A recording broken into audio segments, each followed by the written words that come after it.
Hi, everybody. Let's see if I can plug my headphones in and I can actually hear myself. Welcome to the pre-show of the Network Plus study group for May. Thanks for being here. I can pause this on my screen so I don't see myself moving around. Recordings are going. That looks good. Time frames are good. Audio is working. Stream is up. Hi, everybody. Thanks for being here. We've got all Network Plus Q&A in the first hour. I'll tell you all about how you can participate with that in just a bit once we get started. And I've got open up the phone lines. We'll open up the phone lines, let you call in the second hour or take questions from the chat room or I guess it just depends on what you'd like to do. So that works pretty well for me. Sean in the chat room, passed your Network Plus. Congratulations. CJ for days, passed Security Plus this morning. Congratulations on that as well. Fantastic. Well, we've got plenty of questions. I did these questions, gosh, a long time ago. It seems like a month ago. So I don't quite remember what they are. So I'll have to figure that part out. The chat room. Hi, chat room. Good to see you. Thanks for being here. My setup makes you believe I make music. I do not. I do not make music. I make videos for IT training. That's what I make. In fact, specifically no music on them. Intentionally no music on them. So not only do I not do music, I very specifically require myself not to have any music. It creates so many problems online when you have music in your content. So I don't. And quite honestly, what would we have? We had a bumper at the beginning and an outro. You know, that's it's not even worth it at that point to put up with all of the things that you have to put up with these days to have music on there. So that's why there's no music. That's why older videos, you'll notice they had a little bit of music and then suddenly the music stopped. And that's why, because online, we just haven't figured out how to make music work yet.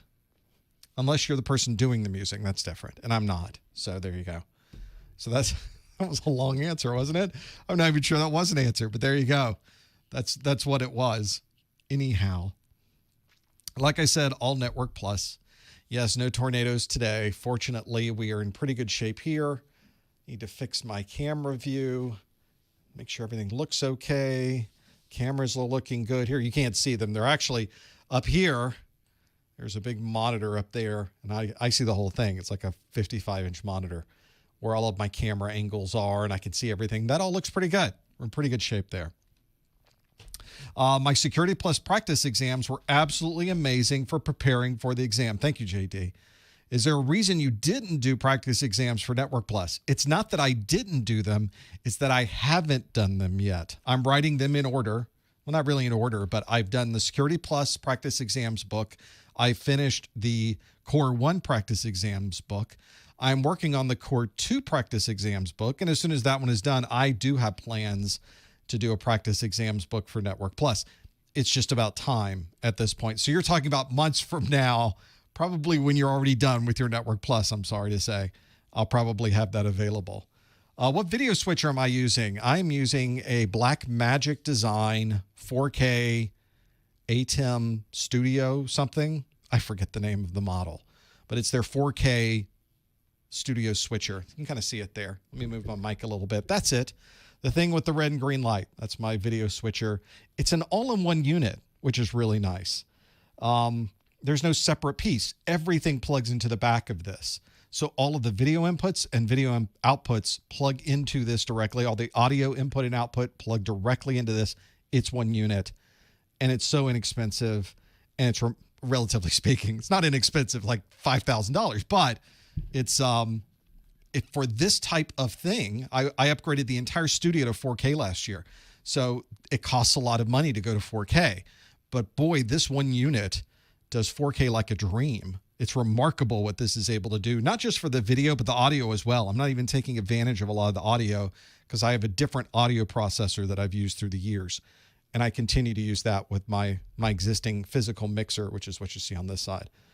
That's pretty interesting to have that there. The room name for Socrative is Professor Messer, all one word, ProfessorMesser. If you'd like to see more about what you're seeing in the studio, I have a link on my website, professormesser.com/studio, and I kind of summarize. You'll know exactly which model switcher it is, which model camera I'm using up here, my Lumix, what type of front ends I'm using for audio, video, the microphone, the whole thing is all there. If you ever wanted to see what in the world is that craziness he's got there. And that's what that is. We got about 5 minutes, just under 5 minutes before we get started. Get some of that. Would you mind if I shared your videos on my channel? I'm not sure what that means. You're certainly welcome to link to existing videos on YouTube or on my website. You're certainly welcome to create a playlist of my videos, although I have one there already to have that there. But that's probably the extent of what the YouTube user agreement allows, I would imagine. It's not really what I would imagine. I know what the agreement allows, and that's what it allows. Do I recommend taking an online Network Plus now? If you're good and you're comfortable with taking online exams, why not? If you're someone like me who just doesn't like taking online exams, you'd rather not, and you have the time, you don't want to, you don't have a time constraint, or it's not a time frame that's really pushing you, and you think that you're going to have some available places to take the exam very soon, then that's where you go. Why do I stream on YouTube and not Twitch? Well, Twitch obviously is a busy streaming site, but it's primarily gaming focused, and that's not what I do. And I know they will accept it to some degree. They will allow non-gaming content, but that is not that's not what I do. In fact, I went through all of their terms and conditions and tried to understand what they allowed and what they didn't allow, and they were intentionally vague at wondering if they would allow something that was not gaming. Their emphasis clearly is gaming. I think they should go do that. So that's why they're gonna go make that happen. So I'm fine with them making that happen. And I think YouTube's a fine platform. We've been using it for years. It works great. I get very fast response times. You're seeing this just a few seconds after I do it. And it's free. That's a helpful thing as well. So that's all good. Are there any free notes on my site? Well, if you watch my video and you grab a pen and a pencil and a sheet of paper and take some notes as you're watching, boom, free notes. Boom. If you don't want to do that, I do have notes available that you can purchase, which might help you, might save you time. They may be more comprehensive. That's one of those trade-offs, I guess. You get to decide how you would do that. I don't think there's much you have to translate the 7-second subnetting to the online whiteboard. It's typing, so you just type it out, the different lines as it goes. I guess you'd have to memorize it a little bit better. Maybe that's the one that will work. We got about 2 minutes to go before we get started, everybody. This is not the study group. Looking at the back of my head is not the study group. We'll be able to do the actual study group in just a moment and have all of those things there. There's plenty to go through with the Network Plus today. So whenever you start stepping through all of these different things, I'll give you guys some ideas of things you can use as a study mechanism. Some folks in the chat room were even saying, I'm taking the tests, I'm doing these things, it doesn't seem to stick. What can I do? How should I really determine if I'm ready to take the exam or not yet? And I'll talk about that as we get going as well. What was my dissertation subject? I thankfully did not have to do a dissertation. Here in the United States, the term professor is not a formal thing that you have to sit for at a particular higher learning agency or facility. Yeah, I understand it's different in other places around the world where the term professor requires that you have a particular level of knowledge. I do have a bachelor's degree in business management. Interestingly enough, do not have a formal 4-year university degree in technology because for the most part, universities don't offer 4-year degrees in technology for some reason. They don't think it's good enough for the university is what I think. They are really in bad shape, if you want to think of it that way. They just don't understand. But it's time to get started. I think we should do a study group. I've got graphics loaded. We've got questions ready to go. Hang on, everybody. Here we go. Hello, everyone. Welcome to the May 2020 Professor Messer Network Plus Study Group. May 2020. We're already here. Thanks for being here on a rare Friday study group. We often don't do a Friday study group, so it's kind of nice that we're here and able to do this on a Friday.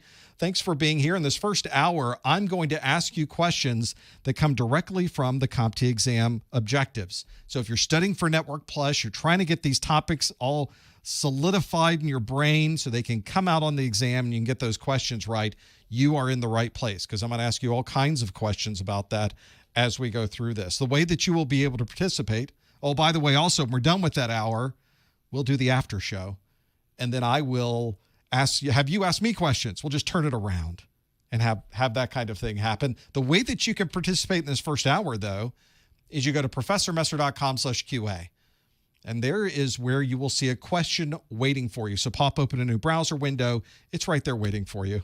People are wondering, what just happened? We went from pre-show to show suddenly, and everything's different. It's so much brighter now. And it is brighter.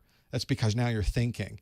There is an app for this also, by the way, the Socrative student app. You will find that on your favorite app store. It will ask you for a room name, and that room name is professormesser.com, ProfessorMesser. And you'll be able to find that room name. If you are able to do those things properly, a question will be waiting for you that asks, an IT manager would like to estimate the amount of time before a course switch becomes unavailable. Which of the following would describe this time frame? And if you pop up a new browser window and go to professormesser.com/QA, you'll see some answers available that are MTBF, SLA, MTTR, EULA, or SMART. All 5 actual acronyms from the CompTIA exam objectives, but only one of them applies here. The rule of thumb, the standing rule for what we will do today, is you'll be able to answer this question, but make sure you answer it online by going to professormesser.com/QA. Please do not answer in the chat room. Please don't put any hints in the chat room. The IT manager or an IT manager would like to estimate the amount of time before a course switch becomes unavailable. Which of the following would describe this time frame? MTBF, SLA, MTTR, EULA, or SMART? We'll come back to that question in just a moment. Thanks for joining us, by the way. We're able to do these study groups thanks to your ongoing support. Don't forget about our weekly Network Plus Pop Quiz question we put on Twitter and Instagram. If you want to find us anywhere, you type in professormesser.com/ the name of the thing you'd like to find me on. So if you'd like to check out the Twitter feed, it's professormesser.com/Twitter. I also put these questions on Instagram, and their Network Plus is usually on a Tuesday.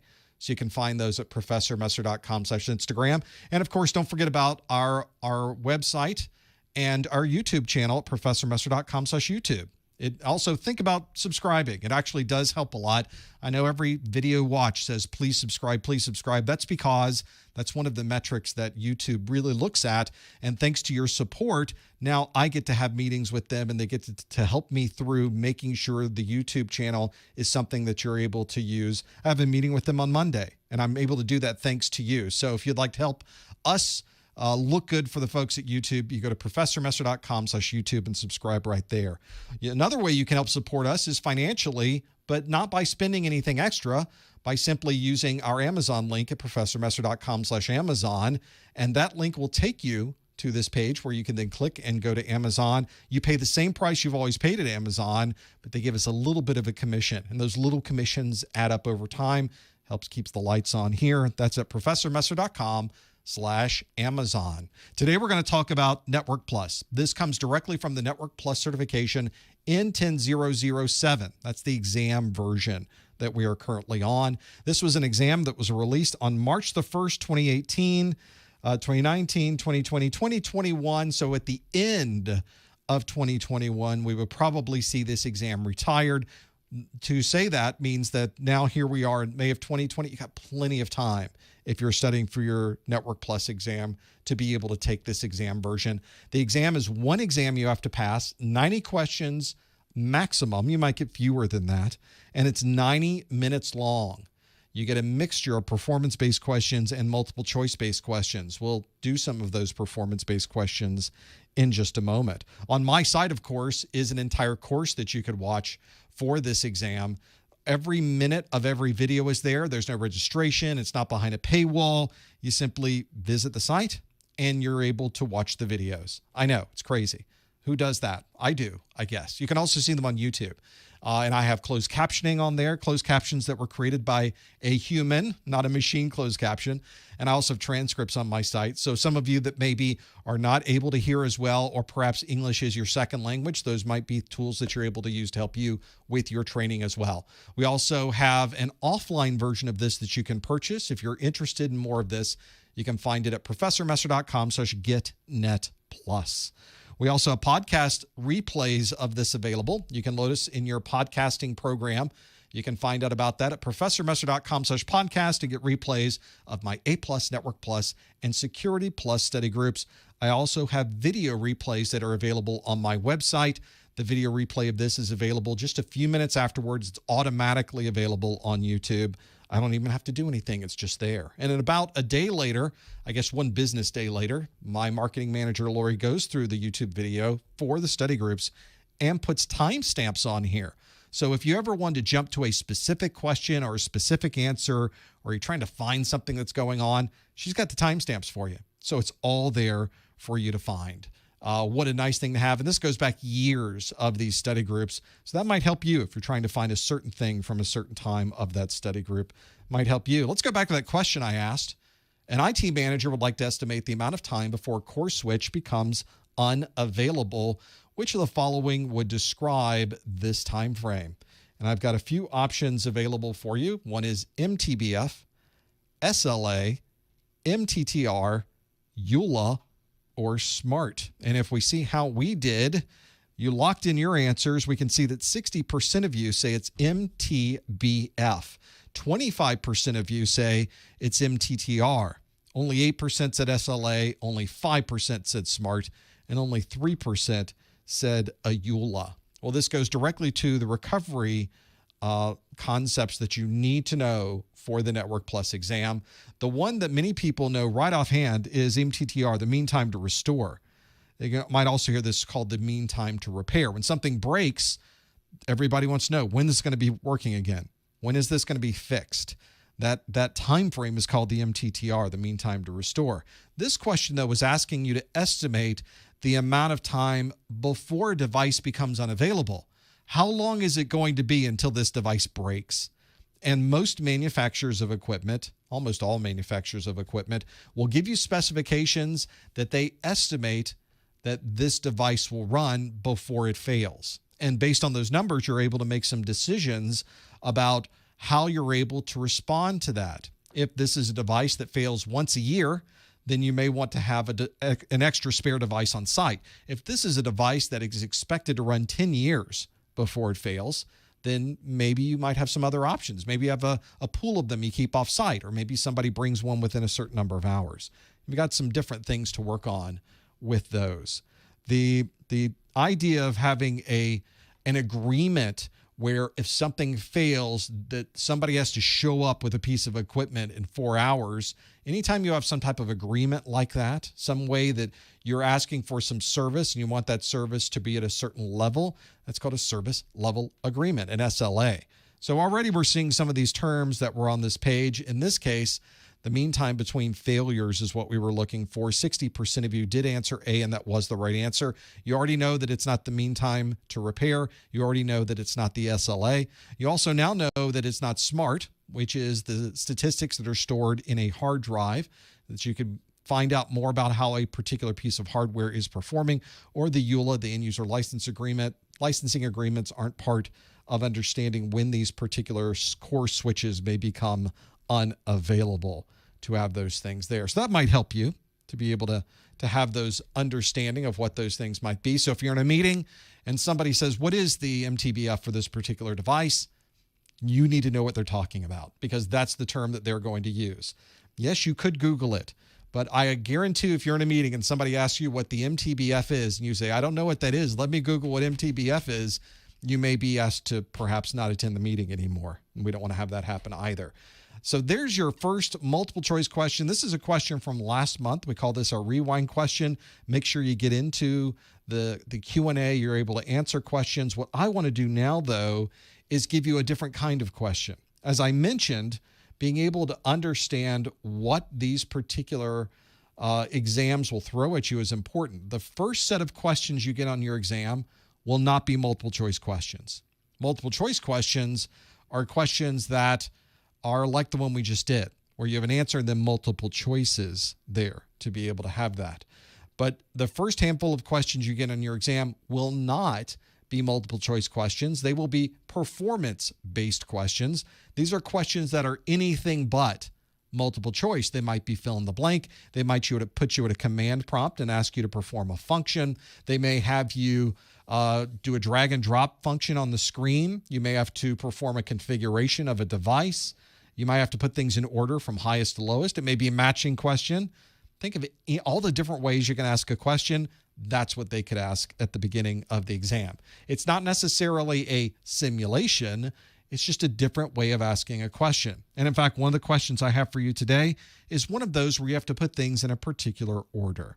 So here's the question, our very first new question of the month, which is a performance-based question. And this question asks, put these technologies in order from fastest throughput to slowest. Put these technologies in order from fastest throughput to slowest. It's 100 base TX, T3, dial-up, OC3, and ISDN BRI. Those are the 5 different technologies.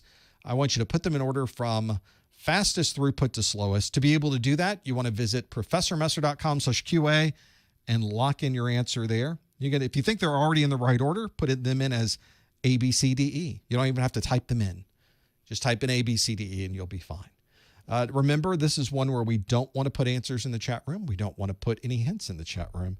This is one where we need to figure out all of these ourselves and put them in order and make sure you read through the question, which is another good thing to know about this. This is one, especially on the questions on the exam. Some of them tend to be very long. Some of them are very involved. So you really have to read through them to know what they're really asking for you. Will there be multiple choice, multiple answer questions on the Network Plus exam? There are some multiple choice questions on the exam that will have multiple answers. It commonly tells you how many you need to pick. So it will give you a question and it will say, of these, pick 2. Say at the end, pick 2 of them. So you know that you have to choose 2 from that list, or it may say choose 3.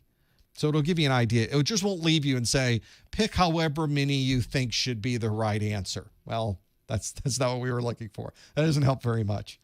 But it does, thankfully, they tell you exactly the number you need to know on their exams, which sometimes helps to be able to put that. Oh, good point. In the chat room, I was just talking about reading the question in the chat room. Marnix in the chat room says, oh, I put them in reverse order. Well, thankfully, this is not a real exam, so you didn't lose anything. But a good thing to keep in mind, I very specifically said in the question, put them in order from fastest throughput to slowest. I, in my mind, would probably naturally try to put them slowest to fastest. That's kind of how I think about some of these technologies.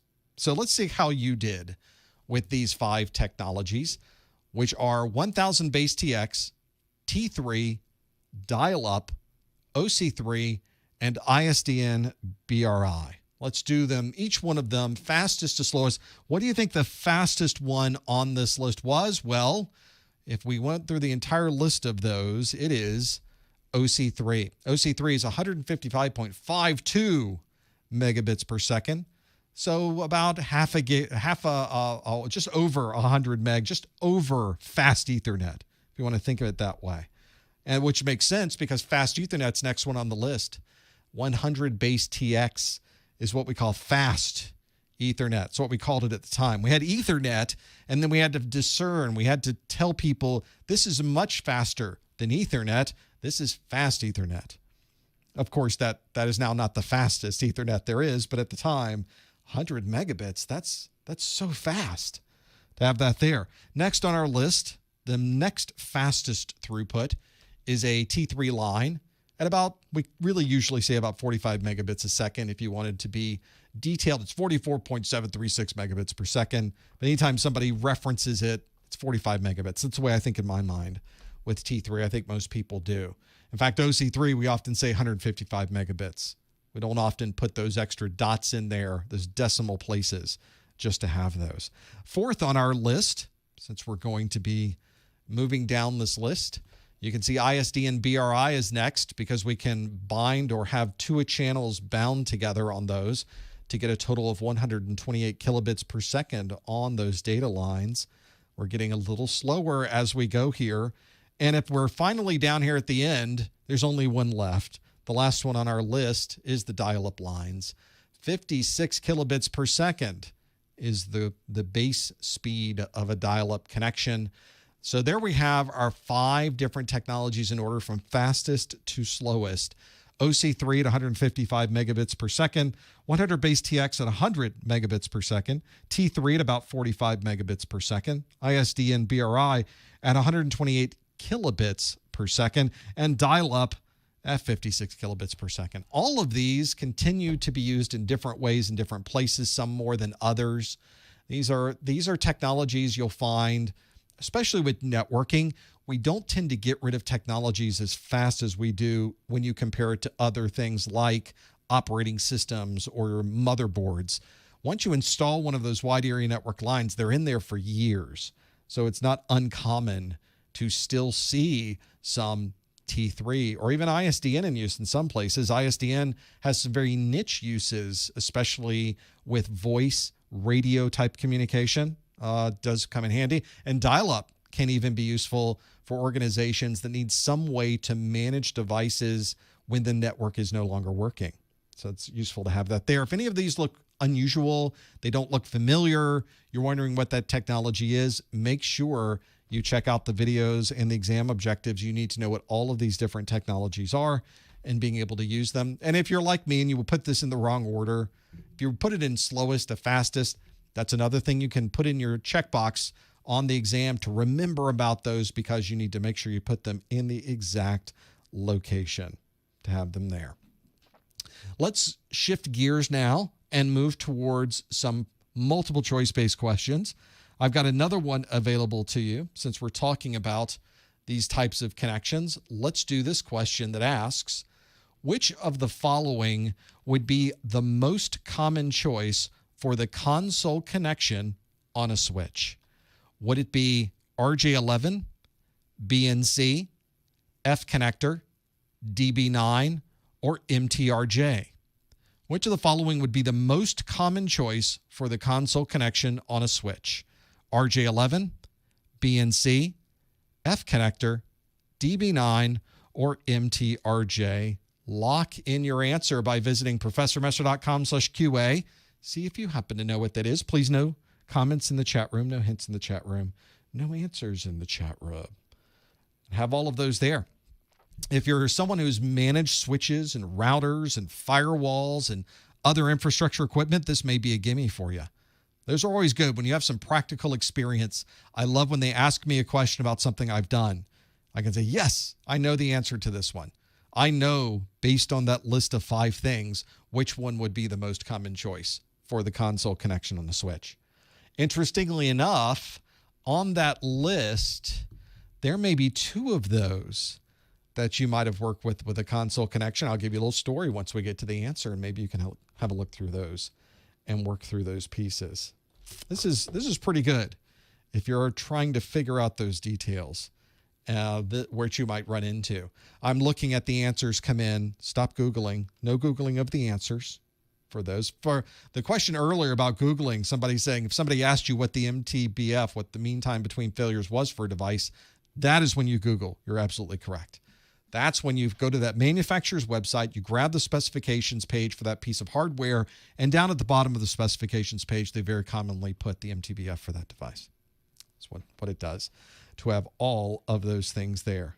Should work out to have those pieces. Let's see how you did with this one. Which of the following would be the most common choice for the console connection on a switch? 58% of you said DB9. 19% of you said RJ11, and just in at double digits, 11% said MTRJ. So you've got 3 there that are at least double digits. A tie for 4th at 6% apiece between BNC and F connector. Well, as I mentioned, if you're someone who's familiar with doing console connectivity on a device, you're probably connecting via what we traditionally call a DB9.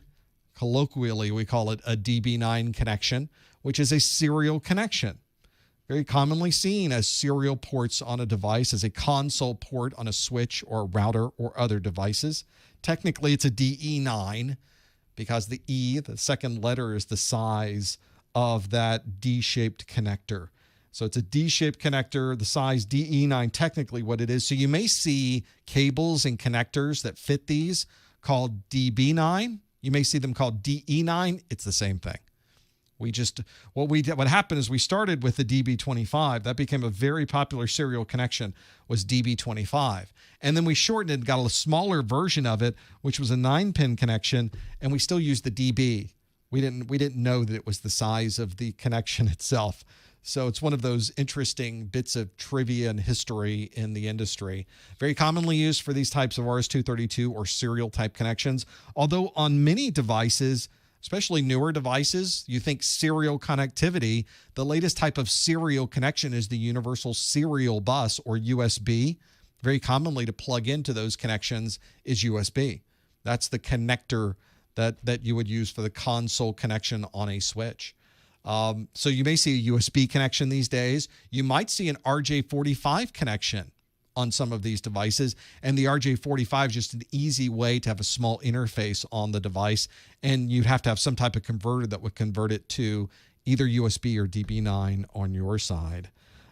This is where you would find those configuration ports. If you ever ask a systems engineer, show me your console connection cables, they'll pull out either a cable with tons of adapters on the ends of it, or they'll pull out different connectors to have it here, just so they know they can plug into anything they might find. I used to travel with a DB9 connection, a DB9 to RJ45. I had connectors on the ends for Ethernet, so I could plug directly into the Ethernet with a crossover cable. A lot of different things to be able to use, and really I just made my own to have them there.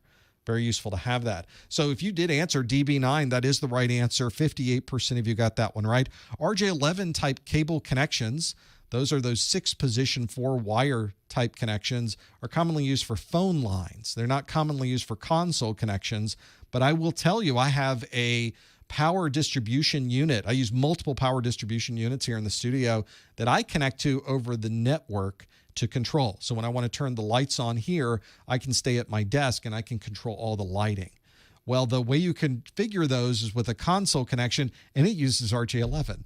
So it's another example of yet another cable I have to keep around just so I can configure those devices. There's no one standard way to do it.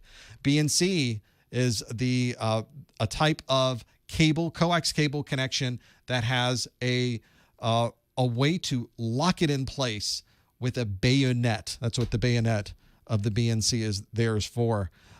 We also have F connectors that use a screw-in connection. If you have a cable modem, cable television, the F connector is the screw-in connector.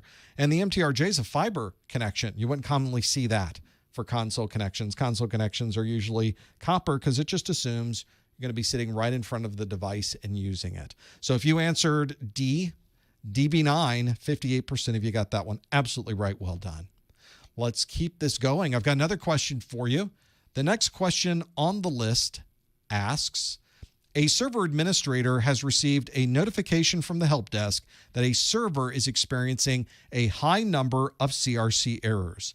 Which of the following would be the most likely reason for this issue? Would it be a bad network cable? Would it be an invalid routing table? Would it be a failed default gateway?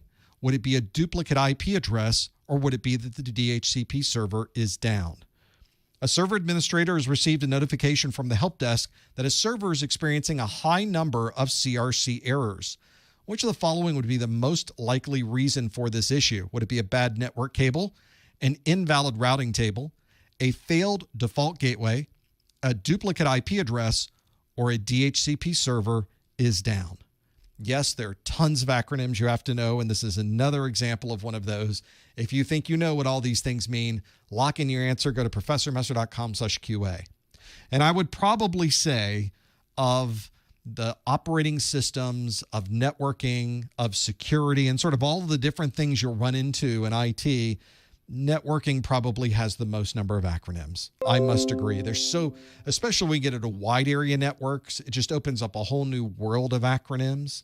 It's just a mess of acronyms, and you do have to know them. So make sure you're familiar with the acronyms.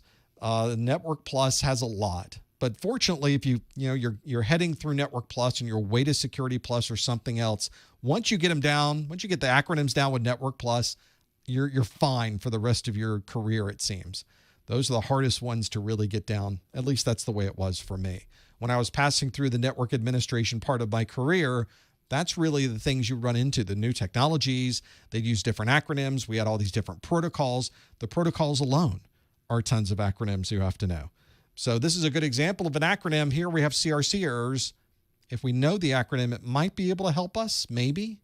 Maybe it could help step us through where this problem happens to be. Lock in your answer. Go to professormesser.com/QA. Lock in your answer. Do you have to do Network Plus before Security Plus? You do not. In fact, of the three, A Plus, Network Plus, and Security Plus, I did Security Plus first, then Network Plus, and then A Plus. So I went backwards to the way most people will do this. Most people do go A Plus, Network Plus, Security Plus, but none of them have a formal prerequisite, which means you can do any of them at any time. Doesn't matter to me. Let's see how you did with this one. The question asked, a server administrator has received a notification from the help desk that a server is experiencing a high number of CRC errors. Which of the following would be the most likely reason for this issue? A bad network cable, an invalid routing table, a failed default gateway, a duplicate IP address, or the DHCP server is down. 49% of us say it's a bad network cable. 19% of us say it's invalid routing table. 15% say the DHCP server is down. 10% say that it is a duplicate IP address. And only 7% said it's a failed default gateway.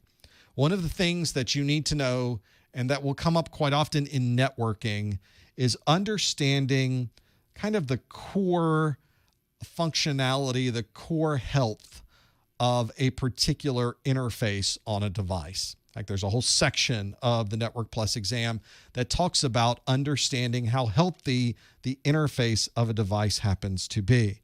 And some of the very useful metrics to be able to determine this is you want to know, is the link up or down? There's the first thing you need to know. Is it plugged in? Do you have a green light? Do you see something flashing? So you know that it's working. And then you want to know, are there any errors? Errors like runts, giants, collisions, or cyclical redundancy check errors, CRCs. The cyclical redundancy check is a parity check of the data within the frame so that it checks the frame, and at the end of the frame, you have some parity, you have a checksum that you're able to check.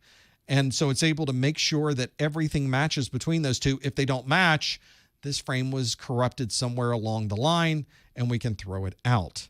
So whenever you start seeing that number creep up, we're seeing more and more cyclical redundancy check errors. That checksum error occurs over and over and over again. There might be a problem with the physical connection. It might be an interface on a switch. It might be the interface that's on the server that you're dealing with, or it could possibly be the cable that connects the server to the switch. And that's why when you start to see those CRC errors start creeping up, one of the first things you do is swap out the patch cable. And if the problem goes away, you know it was a bad cable. It's an easy fix. It's one of the first things you always do with networking is you swap out the easiest thing to swap out first. And bad network cables, easy thing to swap out to see if it solves the problem. If it doesn't solve the problem, then now we have to swap out hardware. So now it's much more difficult to do the swap out hardware. We have to have some downtime. We have to send in a change control. Which one do you do first? Do you do the server first? Do you do the switch first? Maybe I can move it to another switch port really quick and nobody would know. Maybe you can do them both at the same time. It becomes a little bit of a problem. But none of the other answers here had anything to do with the signal being bad. For example, 18% of you said it's an invalid routing table. If you do have an invalid routing table, or perhaps you have routes that point to nowhere, you will certainly see that frames are dropped, but it won't be because the frames were corrupted. They were dropped because the server just didn't know where to send them. And you may see dropped frames in your list of metrics. But here, and we had CRC errors, which indicates some type of corruption and some type of problem with the signal itself.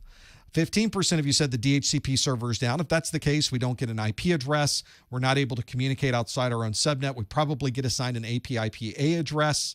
So we still are having fine. The network is fine.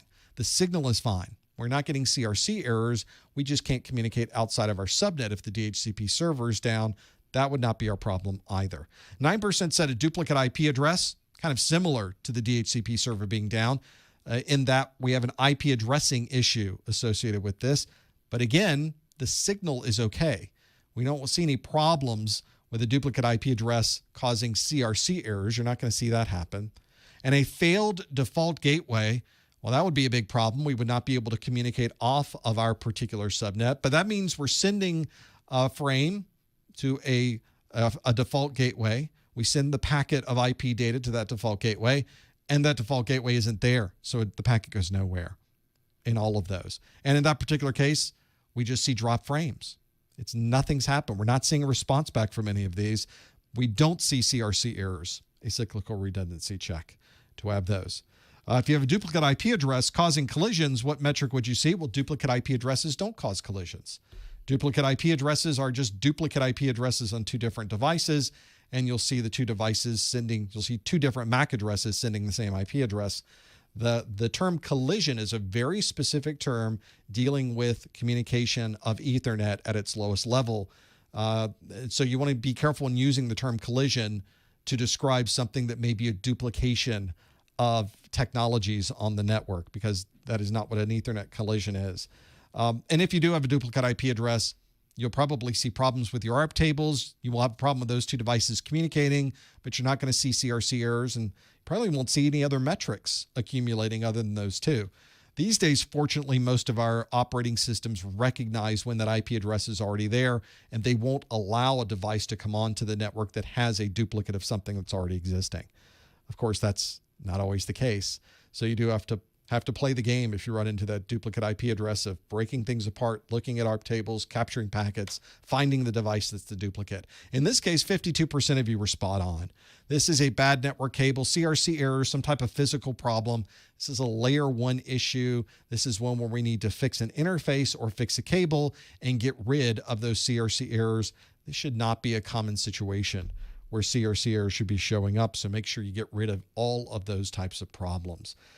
Collisions are not specific to hubs, though. People in the chat room going, yeah, I remember collisions. We had them a lot in hubs. You absolutely did. But collisions are specific to half-duplex communication. And, of course, you can easily have half-duplex communication on switches as well. It's just that most of the time we're configuring switches for full duplex so that we have to deal with those collisions. If you're seeing collisions on a switch, it's probably a misconfiguration, because you probably don't want to run half-duplex when you have a switch there. There's a whole nother conversation to have. Kind of went way down in this particular hole of communication and collisions and duplexes. But we can always circle back to that if you'd like to in the after show to be able to have those things there. If you answered A, bad network cable, got it. Absolutely right. Well done. Thank you. I will take a moment before we go to the next question and let you know that if you've gone through all of my network videos, my Network Plus videos that are available for you to watch for free, you'll notice there's tons of content in there. There's an enormous amount. We've already gone through some of it already, just talking about collisions and duplexing and topologies and security and subnetting and protocols and all the acronyms. Well, of course, I recommend you always take good notes, but some of you may not have time, or you would like someone to provide you with some notes that are comprehensive. And I've already created some.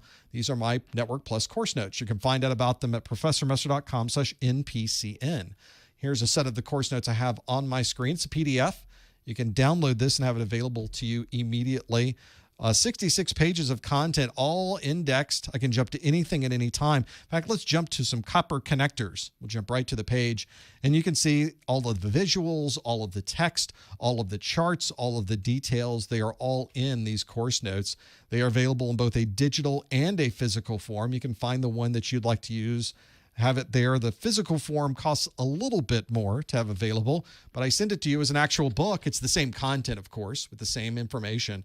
It's just in a book form. So those of you that like to have a physical thing to look at, and if you buy the physical form, then I give you the digital form for free. So while we're shipping this to you, you'll be able to download the digital version and put it on all of your devices and have it with you wherever you go. It costs a little bit more for the physical because we're printing it out on this high quality color paper, but it is something that is a book form, and a lot of people like to have that there. You get the choice. If you'd like to help support what we do here, it's a great way to do that. You'll find out more details about that from the links on my website, or follow them at professormesser.com/NPCN. It stands for Network Plus Course Notes. Thank you so much for those of you that have. In the chat room, you mentioned you love the course notes. You've used the course notes. Thank you so much for your support of the website as well. I'm glad that they were able to help you. It's a nice win-win, I think, to have that there. Let's do some more questions. I've got another multiple choice question for you. And this one asks, a network administrator has configured MAC address filtering on a WAP, but unauthorized traffic continues to appear on the network. Which of the following would be the most likely reason for this? Would it be man in the middle? Would it be spoofing? Would it be DDoS? Would it be phishing? Or would it be wireless deauthentication? The question again, a network administrator has configured MAC address filtering on a WAP, but unauthorized traffic continues to appear on the network. Which of the following would be the most likely reason for this? Would it be man in the middle, spoofing, DDoS, phishing, or wireless deauthentication? See what you think you might want to put in for your answer by going to professormesser.com/QA and locking in your answer and have all of those things there. One of the things that you'll notice as you go through putting in the answer and locking it in, you have to remember your answer to have all of those in there. Hopefully you're familiar with that. Some of you in the chat room saying you like the book idea. Great. Do I ship internationally with these? In most places, yes. There are a number of countries right now you cannot ship things to, but for the most part around the globe, we are able to. The different prices for shipping are available during the checkout process. It looks at your address and figures out where you are and figures out how much you need to be charged for that horrible international shipping pricing. So it costs a little more, but of course I'll send it, absolutely, for those. But I've got a few people right now in South Africa. I can't send them their books right now because South Africa isn't taking anything in their mail. There's a number of countries like that. I'm not able to do that for those. And there is printed versions. The Success Bundles that are on my site, there's both digital and physical versions of the Success Bundles. So depending on which one you get the physical books. Sure, physical books. For many of my Success Bundles, like the Network Plus, you get a USB drive with all of the videos and all the audio and everything that's on there, along with the books. I just ship the whole thing to you that are there. Have all of those pieces. Let's have a look at this question. This is an interesting one for those of you that have wondered about this. Maybe you configured MAC address filtering on your WAP and you were trying to figure out why it didn't help. Let's see if we can break down what this happens to be. The question was the network administrator configured MAC address filtering on a WAP.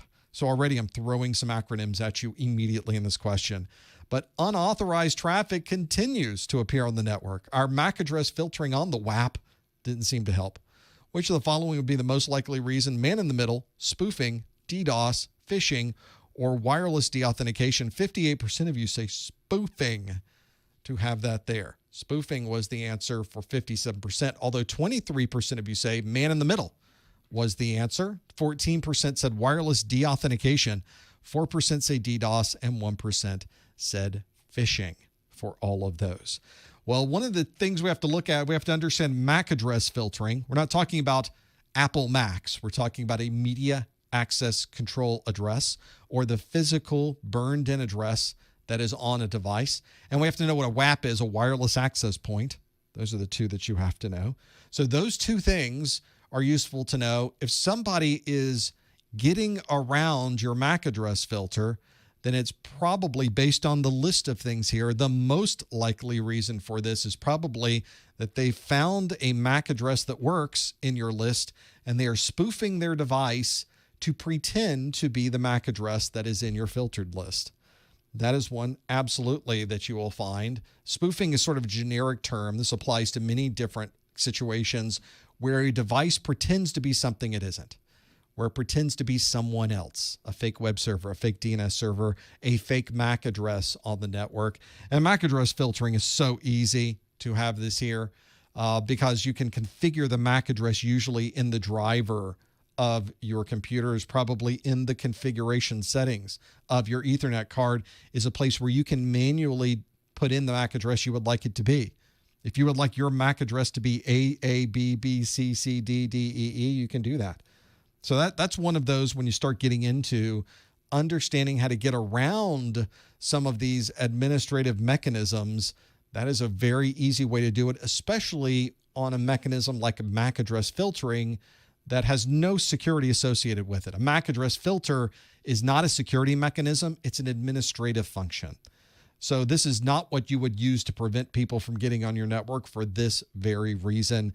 It's just too easy to see if someone's spoofing, and you don't know if it's being spoofed.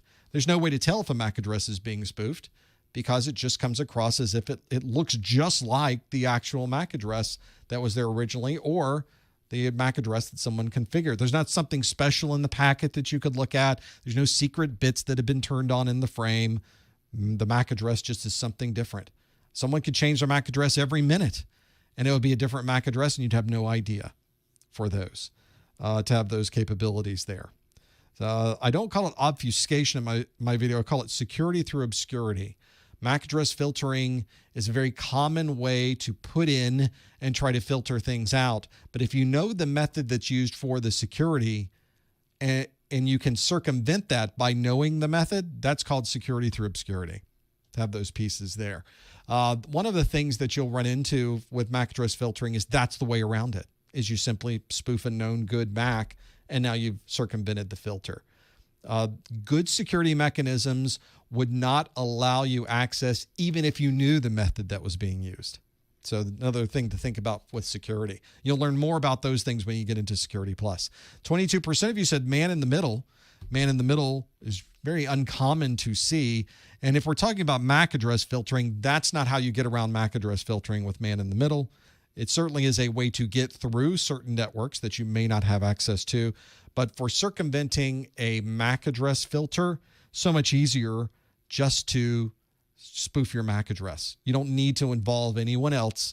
You simply just type in the MAC address on your computer, and now you have access. So easy. You've got 13% of you said wireless deauthentication. If you've watched my video on wireless deauthentication, you'll see how easy it is to boot people off the network on these access points that are susceptible to this. In this particular case, unauthorized traffic continues to appear on the network. We're not seeing that people are being booted off the network. And wireless deauthentication is used for booting people off of the network. 4% of you said a DDoS, a distributed denial of service attack. Another example of where no one would have access to the wireless network because people were hitting it with a distributed denial of service. That is not the case here. And in this case, there's even more traffic. It's not that traffic's gone away, it's that it's everywhere. And phishing is when someone is trying to get information out of you, usually by pretending there's someone else, but they're trying to get you to give them something important. In this case, this is not a phishing attempt. We just put in MAC address filtering, and still we got this traffic here. It didn't ask us about anything. We didn't see any pop-ups on our screen. We didn't give anybody information. We just see that traffic is on the network. Of these 5 different options, spoofing is the most likely reason for this. 60% of you did choose spoofing, and you got that one absolutely right to have those things there. A lot of different things that are important for security on a wireless network, and you will probably very rarely, if ever, see anyone using MAC address filtering on a wireless access point unless there's something specific they are trying to allow or deny administratively. But anybody who's managing a wireless network knows that you're going to use other mechanisms to allow or disallow traffic, usually using mechanisms like WPA2. It's one of the most common ones, and usually they're integrating that with 802.1x, which is an access authentication method so that people have to put in their username and password to finally gain access to the wireless network. You would almost never use MAC address filtering for that because it's so easy to spoof. Let's do another one. I've got another question available for you. Next on our list, before we get into that, since it was mentioned, WPA3 is not part of the Network Plus exam objectives.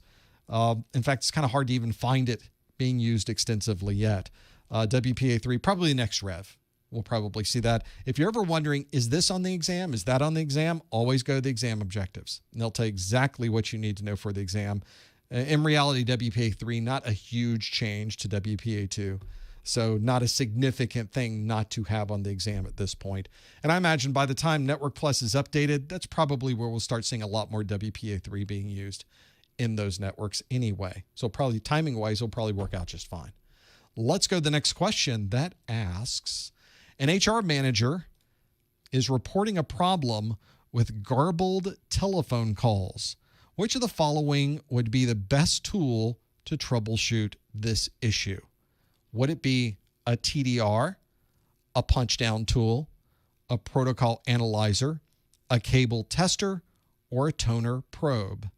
An HR manager is reporting a problem with garbled telephone calls. Which of the following would be the best tool to troubleshoot this issue? TDR, punch-down tool, protocol analyzer, cable tester, and toner probe. Lock in your answer by going to professormesser.com/QA. See what you think it is. If you don't know what it is, take a guess. One of the things that we do know on the exam is that you don't get any credit or any points for leaving a question blank. You don't get any points for getting a question wrong. You don't have points taken away from you for getting a question wrong, which means there's no penalty for guessing. So always put something down to be able to have those things there. Always take a guess. Never leave a question blank on the exam. And if you're following along with these, you don't know what the answer is, take a guess. Figure out what you think the most educated guess would be and lock that one in there.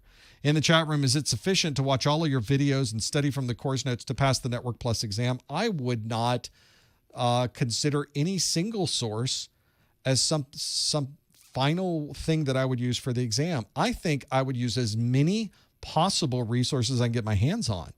And in fact, if you go to my website, I have a recommended list of things you should do.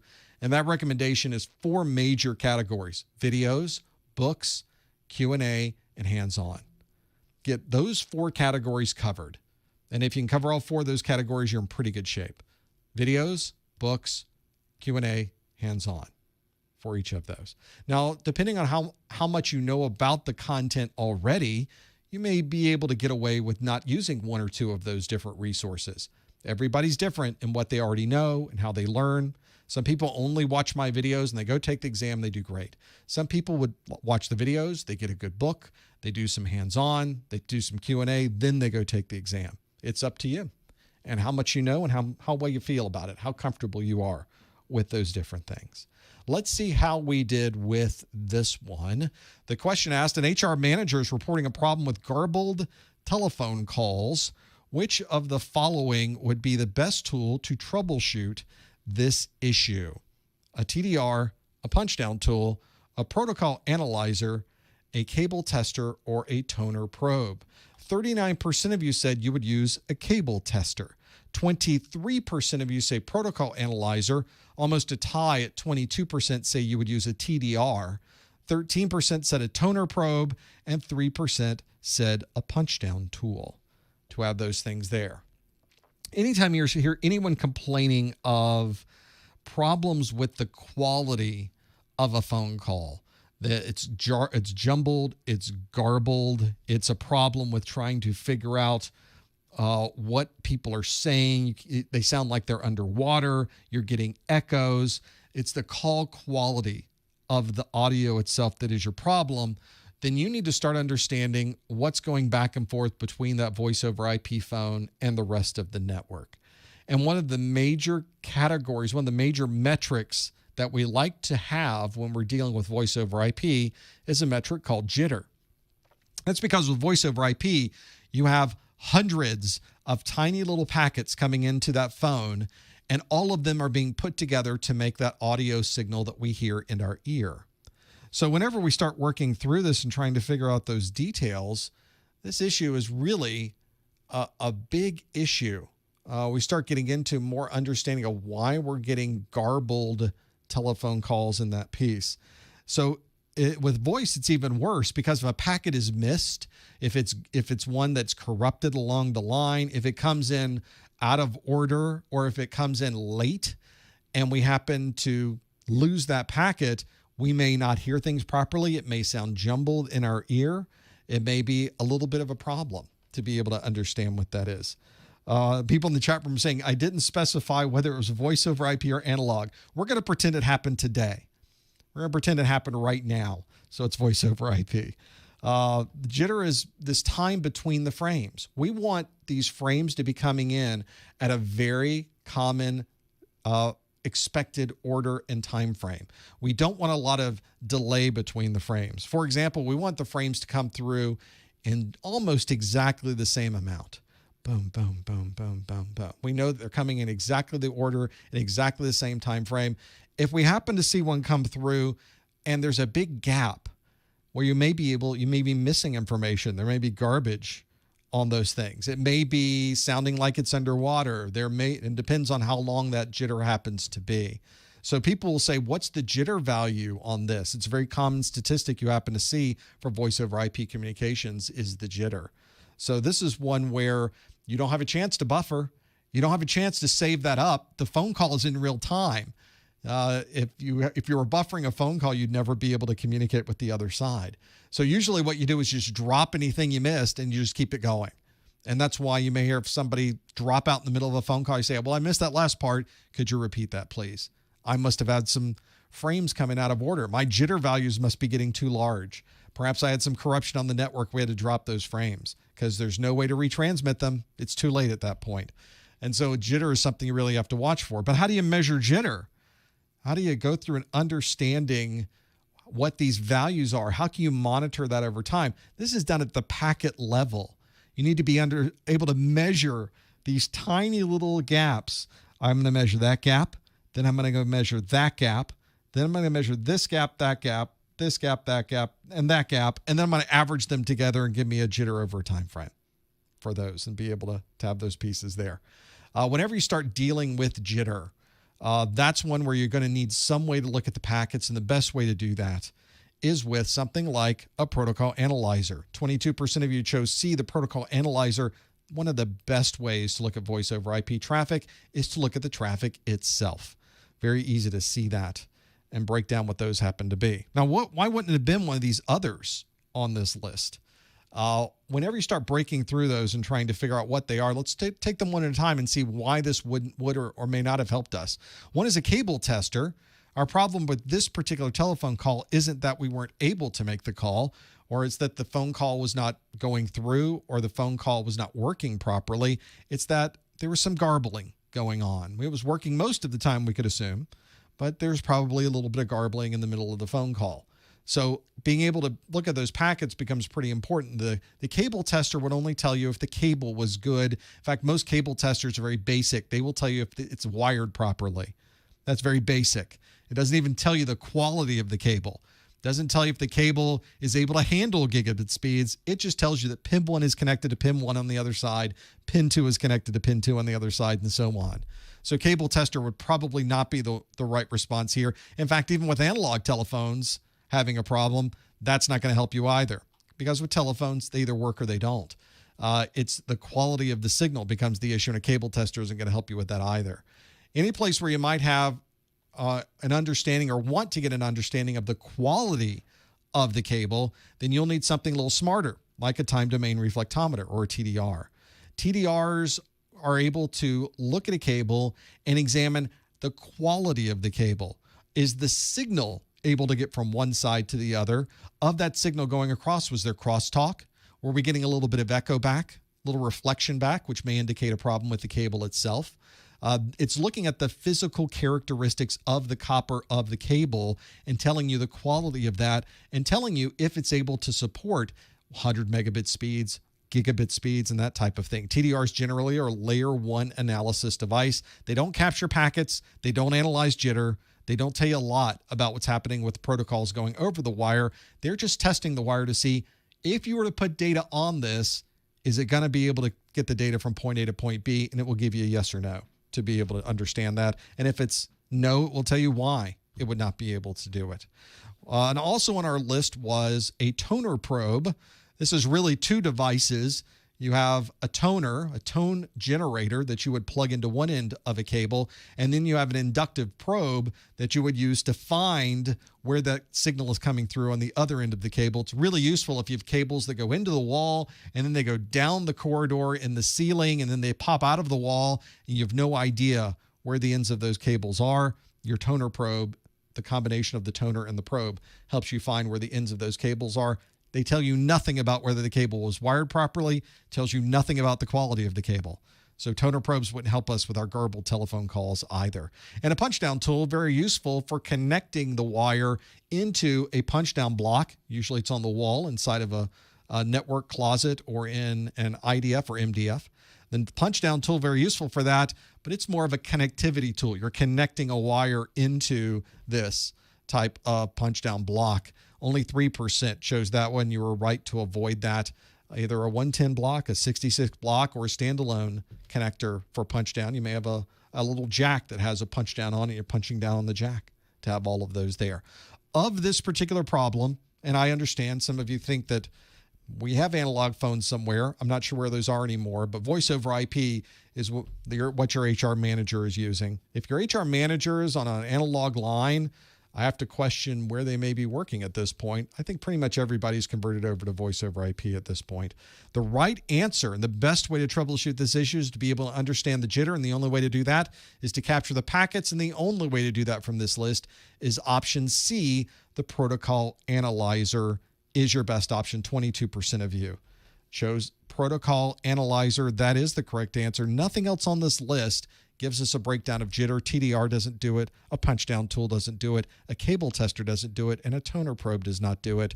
Protocol analyzer, really the only option on this list to be able to have that. Wow, we went through 5 different tools for this single question. We used a lot of time for that one. In fact, if you're watching this video for ongoing credit, if you want to get some continuing education unit credit, follow these instructions, and I will send you a digitally signed email that says you watched this entire thing and sat through my entire dissertation of these 5 tools. What you want to do is go to the top or the bottom of the Professor Messer website. There's a link there to contact us. That is really contacting me, sending me a message. It asks for your name, your email address. Make sure the email address is right because I'm sending this back to you over email. And it will also ask you for a subject line, if you could put in there that this is the May 2020 Network Plus Study Group. And then there's a body of the message. Inside of that body of the message on a single line, if you could just put the words protocol analyzer. That is our super secret code word of the month, protocol analyzer. And then you can also put anything else in there that you would like. These are all coming to me. I read through every single one of these. I'm not able to respond to all of them just due to the massive, large number of emails that we get for this. But I do like to read through the messages, and I do make sure I read through every single one of them and have all of those. So again, go to the top or the bottom of the Professor Messer website, click the Contact Us link. On that Contact Us link, put that this is the May 2020. This is May 2020, right? The Network Plus Study Group. I have to figure out where I am and what I'm doing. And on a single line by itself, put the words protocol analyzer, because that indeed was the right answer. It was protocol analyzer. And send that to me. Usually it takes me about a week to send these around. Usually on a Sunday morning, I'll get in, have some coffee, and I'll start processing them. I have an automated process. Once I look at it and I confirm it's correct, I click a button. It pulls all the data out of the email. It makes a new email, sends you, it digitally signs it, and emails it off to you. So that's one of those to have in those lists. Great way to do that. And no, you can't put Wireshark. You have to put the word protocol analyzer, because that's what I'm looking for. That's how I know you must have watched this. And you can do that whether you're watching this live or whether you're watching this on the replay. So that might help you as well to have all of those things there. I know we're at the top of the hour.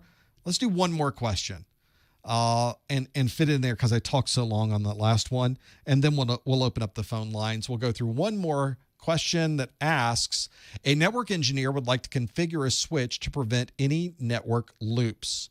Which of the following should be enabled on the switch? Would it be a VLAN? Would it be half duplex? Would it be STP? Would it be PoE? Would it be QoS? A network engineer would like to configure a switch to prevent any network loops.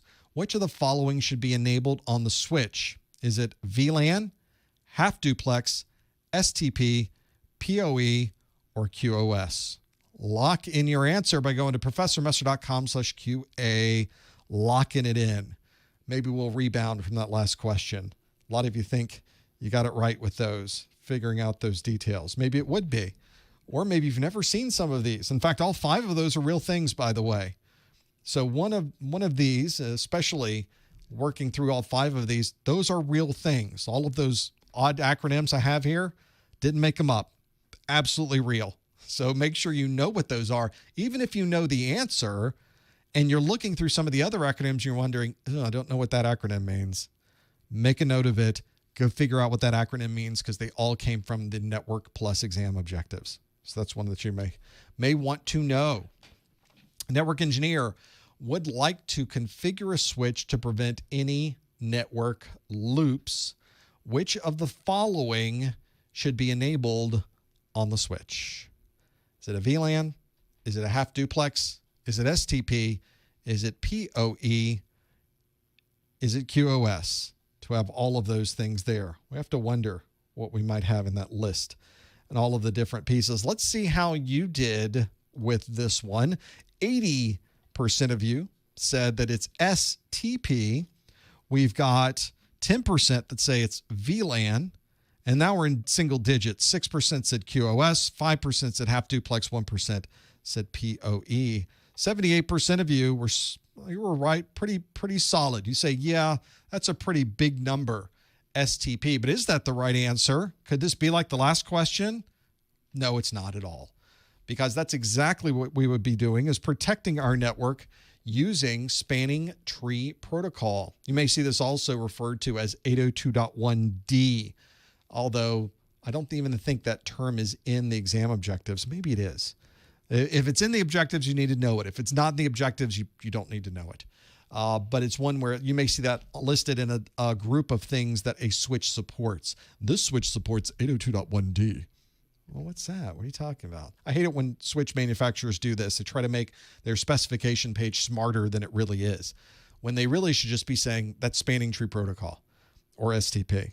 Spanning tree protocol is one that very common. In fact, it's used almost everywhere I've ever been has had STP set up in certain places to have protection there for the rest of our networks. I won't say it's always turned on by default, but many times it is configured by default on many switches. It is one you have to configure properly. You have to engineer your network properly. You have to know how spanning tree runs on your network. So this is not one where you just turn it on because the feature's there. You really do need to understand how it will operate on your particular network, but very useful to make sure that you don't bring down your network by creating a loop. Spanning tree protocol is the most common way to do that. And I go into a lot of detail with spanning tree in the videos. In fact, the video this came from was the N10-007 section 1.3, the video aptly named Spanning Tree Protocol. If you want to learn more about that, there's a whole video on it. You can just listen to me go on and on and on about how awesome spanning tree is, because it can save your bacon. Absolutely can. It's surprising how often you accidentally loop your network, especially in big complex networks. It's so easy to do it. So why not have a mechanism in place that prevents that from happening? If you answered STP, 79% of you got that one absolutely right. VLANs, or virtual local area networks, are a way to segment your network logically. It's not a way to prevent loops, though. It's just a way to segment the network especially a single switch or multiple switches into different places. It may be one to have that there.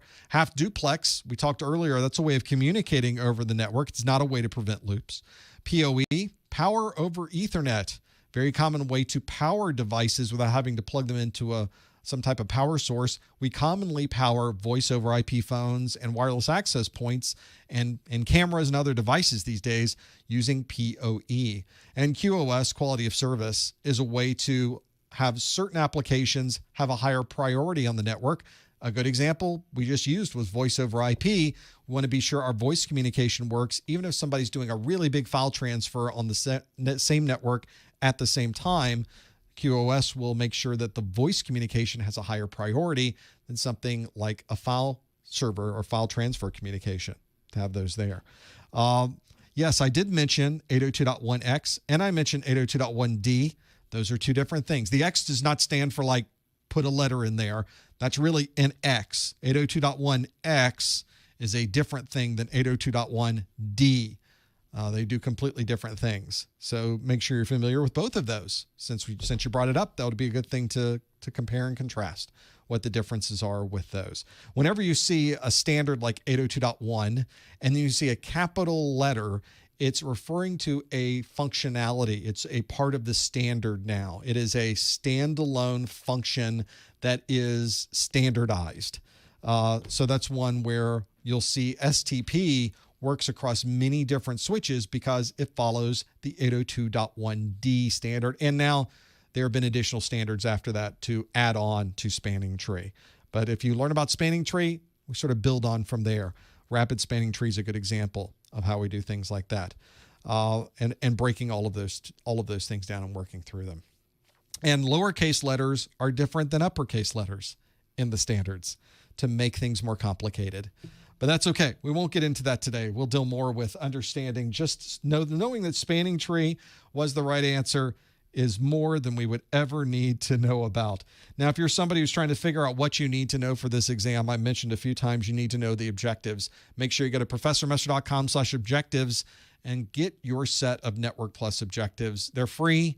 I just redirect you over to the CompTIA site. You download them. They're a fantastic checklist to be able to know exactly what you need to know for the exam. So if you walk into your exam never knowing what's on this list, I'm not sure how good you're going to do on this exam, because this list is the be-all, end-all. It is the comprehensive list of everything you need to know. Make sure you have it. It should be the first thing you study. It should be the last thing you reference. professormesser.com/objectives. Well, we've come to the end of another study group, but we do one of these every month. Come back next month for my next Network Plus study group on June the 10th. Why did I do it on the 10th? I guess that fits well with the schedule. I have A+ study groups on the 2nd and the 4th, Network Plus on the 10th, and we have a Security Plus on the 17th. Although, if you show up on Monday, here we're doing this live on a Friday, come back on a Monday, I have the Security Plus study group that we're going to do. So that'll be fun to do on Monday. We'd love to have you here. Stick around for the after show. We've got more to come.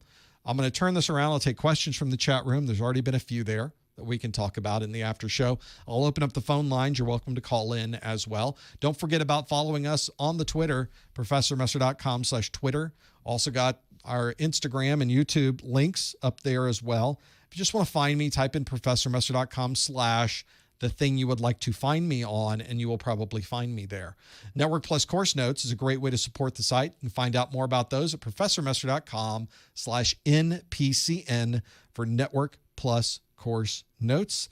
And don't forget about our Amazon link. Another great way to support us and keep the lights on is by visiting our website before you buy at Amazon, professormesser.com/Amazon. Thanks for sitting through our Network Plus study group and answering questions. Stick around. I will take questions from you in a moment.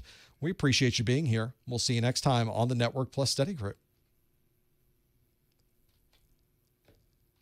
Let's see if I can get all of these things set on my side. Give me a moment, everyone, and I will start answering questions. I need to first call in to my own show. That is indeed how it works, is I call into my own show. So first, let me set up my show and get it going, and then I'll tell you how you can put questions. Well, I won't tell you how to put questions in the chat room. You already know how to do that. I will look at questions from the chat room, and I can also take questions from your phone calls. I'll tell you how to do that in just a moment. It's okay. I'll figure all of this out in a moment. There's a lot of buttons to push on my side, so let me push a few of those and then call in. It's going to make some noises here. There we go. And then I will type in some tones into my side. Enter your 6-digit PIN number. All right. I will type in more buttons on my side, and the nice lady should say, welcome. There we go.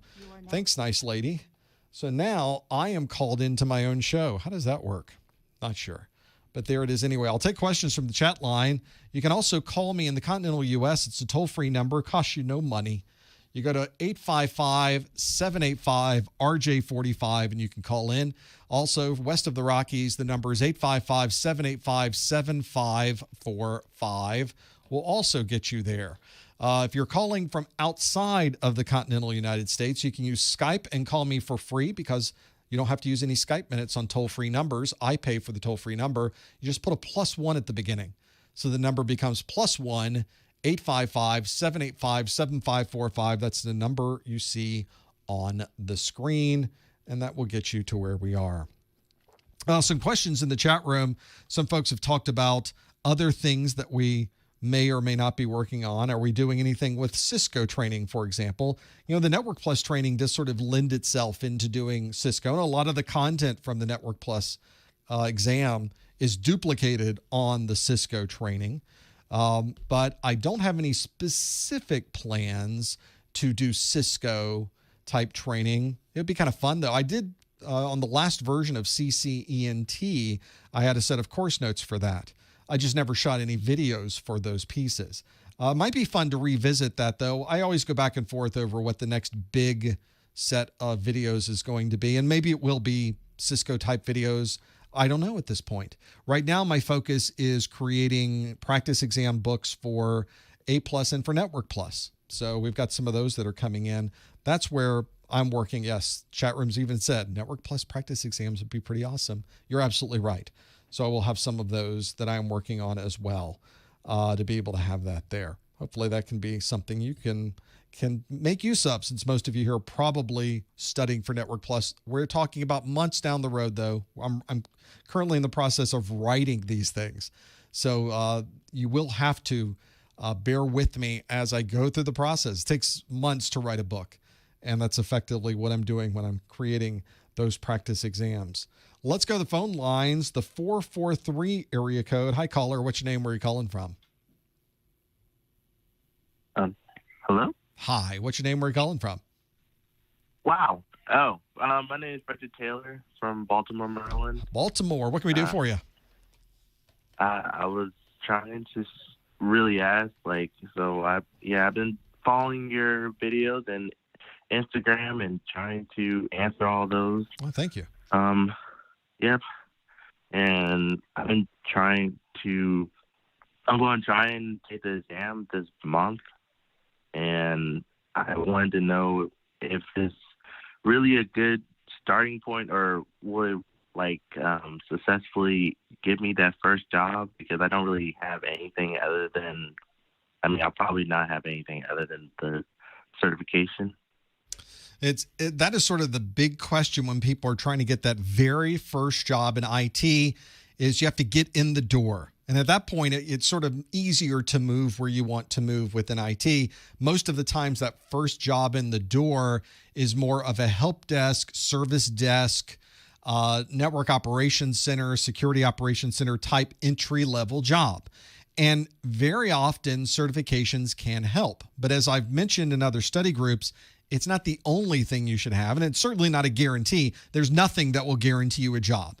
It's one of those realities of the world, is that it takes a lot more to get a job than any one single thing. Some people say that experience is the most important thing, and it's absolutely important. Some people say that a formal degree is important, and it very well could be to the people you're interviewing with.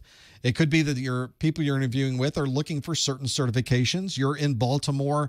There's a huge federal government footprint there, and a lot of the federal government agencies or places that work with, especially Department of Defense, would love for you to have a Security Plus certification. That might be a bonus when you walk in the door. And lastly, it's good to know people who actually work there. If you have a relationship with someone, you know someone who already works there who could vouch for you, that also helps as well. So it's never any one thing. It's not like you could say, I'm going to take the certification and that will allow me to get that job. But it could open some doors and it could get you an interview, depending on who the employer is. I think most people should probably focus on finding out what our employer's looking for. And that may be a good thing to do in your areas. Go to one of your favorite resume sites, go to one of those job posting sites, and look at the jobs in your area that are available for entry-level help desk, entry-level network operations center, and see what they're asking for. They may not want you to have experience because they don't want to pay you that much. Or some organizations would prefer that you have experience. So people will always say, no, experience is the most important, when the reality is the experience may not be important at all. Other people say formal degree is most important.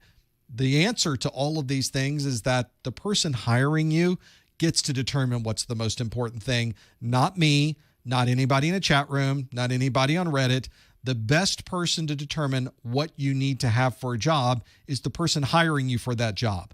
So the best thing you can do is to either see what they're asking for in the postings that they have on their job boards, or maybe even ask them directly if you have a chance. That's why I often tell people, go to the Microsoft user group meetings in your area, go to the Cisco user group meetings in your area, even if they're virtualized these days, and meet the people that are in those meetings. They're the ones hiring. So it's nice if you can start a relationship and get to know who those people are, because eventually you may be able to use those professional connections to help get your foot in the door and then eventually move into whatever you'd like to do in information technology. Does that help a little? Did I lose you? Are you asleep? Have we finally hit that line in the sand that indeed, hopefully we have. I think whenever I start going through and trying to figure out what do I need when I walk in the door, you need as much as you can get your hands on. You need that experience. You need the formal degree. You need the certification. You need the knowledge. And in your area for government, you may need a little more. You may need to have security clearances or have someone who will help support you get that security clearance. Again, it's about the person who's hiring you. What are they looking for? That's the best answer I can give you, to have those things there. It's always a combination of things. You never know exactly what someone may be looking for. And that's a great thing to approach and find out from the employer, what do you want? And then I can start working on those things. You may be able to create a spreadsheet that says most of the employers in my area want these things. Let me go get those things. That may be the best way to approach that, be able to go through all those pieces. Let's do another caller, 703 area code. Hi, caller. What's your name? Where are you calling from? Caller. Yeah, my name is Nathaniel. I'm calling from Springfield, Virginia. Hi, Nathaniel. What can we do for you? Yeah, I'm planning to take my Network Plus relatively soon. I'm continuing to take practice exams, and I'm feeling more comfortable with the material. And also, again, wanted to thank you for having this. Having you break down each question we went over was very helpful. But my question is, for the practice exams that I've taken, the questions that kind of stump me are the ones that are kind of specific and rely on, knowing the difference between like 1,000 base, 1,000 base, like LX, SX, that kind of thing. Right. And it's like wordy scenarios in that scenario. And then I kind of just get warped, and I just, I'm like, oh man, I don't remember the specifics between each one. So basically my question is, what would you suggest, or what helps you remember the particular differences between each one? For me, the thing that I really rely on the most to bring everything home, to help those synapses fire in my brain, is to somehow work with the technology in some way. It's not possible to do that with all of these different networking technologies that are listed in the exam objectives, because some of them are very esoteric. You might only find them in a network provider's network. Well, I don't have access to a network provider's network. I only have access to what I have in this room. So I can work with 1,000 base T. I can work with 100 base TX. And the fiber ones, there's only a couple of fiber ones you have to know for the exam. There's only 5 standards you have to know for the exam. And that's probably the other thing I'd mention, is that I find a lot of books and a lot of third-party products tend to give you more than you need. They tend to go overboard. And I think a lot of that is because some of the older versions of the exams had many, many, many different standards, for example, on that list, whereas the new one has like 5. So why would I go through the process of studying? But even if you can't get your hands on one, if you're trying to figure out the difference between 1000 base LX and 1000 base SX, maybe you start speccing out a router with those interfaces. Go out to the Cisco website and start speccing out a router with those specific details. Maybe get some pricing. Look at the differences between those two. Maybe build them in a packet tracer example and connect them together with some virtual fiber so that somehow in your brain you've now worked with those technologies. You've now connected 2 routers with those technologies. You plugged them in and you've had them working. And now when those come up on the exam, you'll know what those are referencing. The exam, by the way, doesn't ask a lot of trivia questions. They don't ask you what fiber topology type is used for short haul communication. It's more of a longer question that says that Jack is trying to connect 2 sites together over a 2-kilometer distance. Which of these would be the best way to do it? That's what they're going to ask you. It's sort of a trivia question, but it's a much more involved scenario. And you got to grab all the right data. It's 2 kilometers. Okay, I can't use copper. I've got to use fiber. Which fiber do I use? I need to know the differences between SX and LX and choose the option that's available on the screen that matches those particular requirements. That's what you'll run into. And some of it is just knowing it and memorizing it. Every industry certification is about memorizing information, but you also know kind of how to apply that information into a practical configuration. And I think using it is one of the best ways to do that. Right. All right. Well, thank you so much, Professor. Thanks, Nathaniel. Best of luck. That's one where try to get those synapses firing. For me, doing it, watching somebody run a ping is one thing, but opening up a command line and running the ping myself and watching the results is a very different process for me. It somehow fires different synapses. It locks in that data in a different way. So if you have a way to get that hands-on, that's one way to do it. Quickly in the chat room, very common question, are the performance-based questions worth more points than the multiple choice-based questions? We don't know, and CompTIA is not saying. We have no idea. CompTIA, what we think we know of the exam is that CompTIA assigns different point values to different questions. Some questions have you either get all the points or none of the points. Some of the questions, although CompTIA said this is rare, in the past they've said this is rare, some questions are partial credit, but very few apparently. But they don't tell us, and they're not going to. So don't worry about what questions are based more than others. Just answer as many as you can and do the best job you can. Ultimately, it's going to be how well you do overall that determines your final score, and you're not going to be able to calculate it yourself manually, so don't even worry about it. Worry about the things you can control, and that would be your knowledge of the content and how well you can answer those questions and manage the process of taking the exam. Back to the phone calls. Let's go to the 804 area code. You'll hear the beep in your phone when I pick up that call as it's churning away. There we go, 804. Hi, caller. What's your name? Where are you calling from? Hi, this is Gabe, and I'm from Norfolk, Virginia. Hey, Gabe. What can we do for you? So I'm an ODU college student going into what is supposed to be my senior year, and I just want to say I love your website and I love all the videos that you do and everything, and it's super helpful.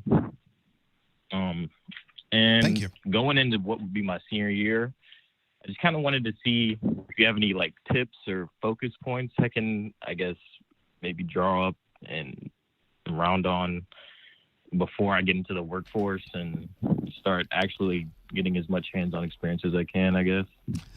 I do. In fact, it's one of the things I've mentioned on the study group from time to time. It doesn't have quite the same value right now, but it will in the future, which is try to become familiar with the people working in your area in these particular IT environments today. Normally you're in class, you're doing things around campus, you're taking your exams, But there are things happening in the industry around you in your area. There are Cisco user groups. There are Microsoft user groups. You can find a lot of them on meetup.com. That's a legitimate site, by the way, that has a lot of people's interests.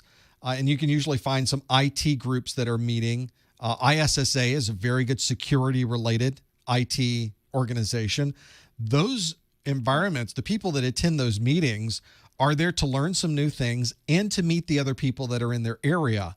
I used to be a systems engineer, so I would visit a lot of companies in a particular area, and I would often present at a user group meeting at the end of the day, and I would see all my customers walk in. So I knew all the people that were walking in, and I knew the people walking in were people that were making hiring decisions for their network team, their security team, their IT team. And just knowing those people can even help you get a job in IT in those organizations. And you get to ask them some pointed questions and say, no, I'm a student right now. There's always a chance in these meetings to grab a slice of pizza and chat with people, and you should absolutely take advantage of that. Go, hi, my name's Gabe. I'm a student here. I'm really interested in getting a job doing this type of thing. What does your organization look for? What type of qualifications would be good for someone like me walking in the door with a college degree? And they will tell you, which is even better. The group of technologists in a particular geographical area is kind of a tightly honed group. We kind of know everybody in our area. So it's almost like any other organization, any other place as well. So get to know those people. And of course, those people move from organization to organization. There's a whole soap opera of things going on everywhere. You get to know what all the drama happens to be, but you know who they are. You get, let me get on your LinkedIn. I'll send you my resume. And that's the other thing that I tell people and I mention is that if you are already working in IT, your organization probably has a way that you can submit someone else's resume and get paid for it if they get a job. So there's a finder's fee in most organizations because it's a lot cheaper to do that than to pay a recruiter. So the people that go to these meetings very often will ask you for your resume, but don't be afraid to ask them to connect to their LinkedIn and can I send you your resume? And if you have a process to submit that internally, I would appreciate you doing that. All they can say is no, or they can say, oh, absolutely. Maybe if you get hired, I'll split the finder's fee with you or whatever it happens to be. You never know what you may find there. But it's a great place to meet people. And if you're trying to get into the industry, I know I mentioned earlier, yes, you need a formal degree. Yes, you need certifications. Yes, you need to be able to have some experience. That's hard coming out of college. But that fourth one of knowing people that works there is really very valuable. I would say it's probably as valuable as a practical experience would be. I'm kind of speaking as someone who's been in the industry a long time. In my career, I probably had 15 different titles in my comings and goings. Some of those jobs were with the same company and moving around within that company. Some of them were me leaving that company and going somewhere else. So I worked with many different companies over the years, had many different jobs that I did over the years. The first job I got in IT, I didn't know anybody. I was a field service tech. They would hand me, here's all the broken stuff and things that need to be delivered in the morning. And then I would hop in my car and I go deliver them and fix those things during the day and then report back at the end of the day. I didn't know anybody who worked there. I'm still not sure why they hired me, but they did. And then every job after that, though, I knew someone who worked there. It wasn't that I knew the person who was hiring, but I knew someone else. And I go, yeah, I know this person in IT because I met them in this last job I had, or I met them at a Microsoft training that we did. And I was able to reference that. That goes a long way in an interview. So every job, and I went back and looked at every job I ever had, every title I ever got from that point on, every single job I ever got from that point on, I knew somebody. And I thought that's a pretty powerful thing. And it needs to be mentioned, and it needs to be something you stick in your list of things to have, because that might help you get over the hump, especially if it's between you and someone else. Okay. So connections are basically emphasis points, what you're... Sometimes it's not what you know, Gabe. Sometimes it's who you know. And that's so true. Of course, yeah. My dad actually says it a lot. It's funny that you say that. He's not wrong. That's one of those rare times Dad happens to know something. So you said meetup.com, correct? I did. Yep. You may be able to find it. And just search for Cisco user group and your areas, Microsoft user group and your area. You'll find them very easily. Okay. Thank you so much. That was extremely helpful. Thanks, Gabe. I appreciate the call. Thank you. That's one where, yes, dads know things. We do. We've been around. You know, I've got my daughter just graduated with an IT degree. Just got it. So she's now trying to figure out where she's going to get an IT job. I try to give her some of these nuggets of information, but what does Dad know? Dad doesn't know. I think she listens to some of it though, so that's good. Let's go up Great White North to Canada. Hello, caller. Which name are you calling from? Caller, are you there? Hello. Hi. You may want to pick that up if you're on a speaker. Hello. Or maybe not. Maybe we'll miss it on that one. But we gave it a shot, right? We got those things in there. Let's look at some questions that come in from the chat room. We'll go back to the phones in just a moment to have all of those things there. Yes, on the exam, on the online exam, you don't get to write things down anymore. You can't have a piece of paper near you. You can't use a pen. They don't let you use a piece of paper or a pen. They tell you to get rid of it if they see it that it's on your desk. So you can't do that. So you have to use their whiteboard. Now, if you Google OnView whiteboard, ONVUE, that's the term, that's the name of the online testing system that they use. You'll be able to get some documentation on the whiteboarding feature. So if you're trying to learn what you're going to run into on the exam, they give you, this is just beautiful, isn't it? I mean, how could you not want something as high tech and as flexible as the online proctored whiteboard available from OnView? Now, fortunately, you're probably not going to use the pen or the eraser or draw some rectangles. Can you imagine spending the whole time drawing a picture in your whiteboard? That would be worth it, I think. Well, maybe not worth it, but it would be something. The thing that most people are probably going to use is this piece right here. It's the text. So you can pop this open, go right to the text, and just start putting text on the screen. So if you wanted to write out some tables to use for your subnetting, if you wanted to write out all those different standards so you had them in your head, you can have that right there. And you can type them in, and they're in your whiteboard, and you're locked in. You can, of course, reference it throughout the exam. That is the OnView whiteboard, ONVUE. Just type OnView whiteboard into the Google. It'll bring you right to this PDF, and you can learn more about what you'll be faced with when you're in the actual online exam to be able to have them there. Can you use dual screens on the exam? You cannot. In fact, not only can you not use dual screens, you cannot have two screens plugged into your computer. You have to unplug the screen and turn it off. That's how detailed they are with worrying about all of these things. So this is when you got one screen. So this may take a little bit of work. That's why they tell you before you even register to take the exam, download the OnView software. They have a test mode and test it. It will check your system out. It will tell you the things you're able to do, the things you're not able to do. This passed, this didn't pass. And when you know that's working and you have the right setup, then you should go through the process of registering. Do not do any of this the day of the exam. You want to already have tested this, know that it works, got your work area set up, maybe the day before. You never want to do this before the exam. Before the exam, you want to be laser focused. You want to be in the zone. You want to know exactly what's coming. You want to be ready to take the test. You won't have to worry about, let me unplug a monitor. Let me move this piece of paper. Let me move this book out of the way. What was I doing again? Was I doing a test? I've now forgotten everything.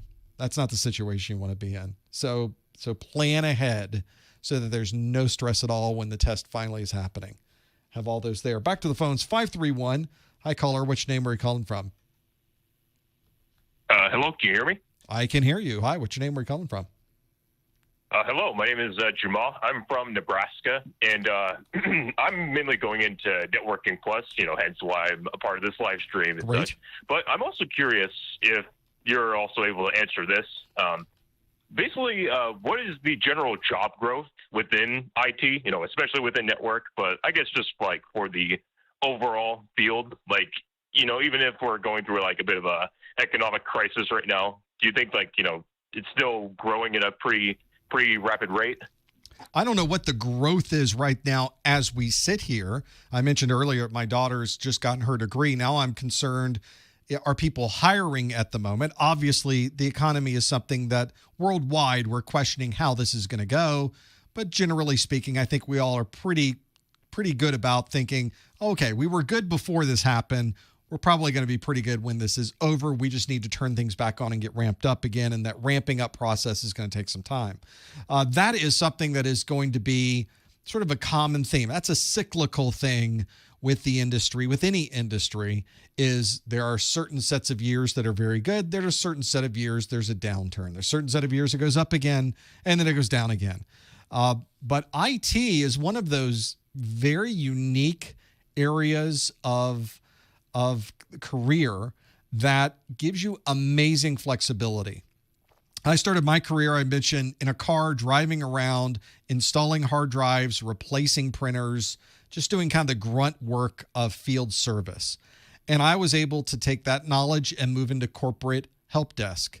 And go from the corporate help desk to managing desktops and Windows, and go from that to managing servers, and go from there to understanding and managing network management and protocol analysis tools, and go from there into IT security and next generation firewalls. The part about this I found that was interesting to me is I just decided where I wanted to go, and there were many options available for going that direction. This is very different than almost any other career you would find. This is different than being a lawyer. Lawyers could never do this, at least not easily. Doctors certainly can't do this.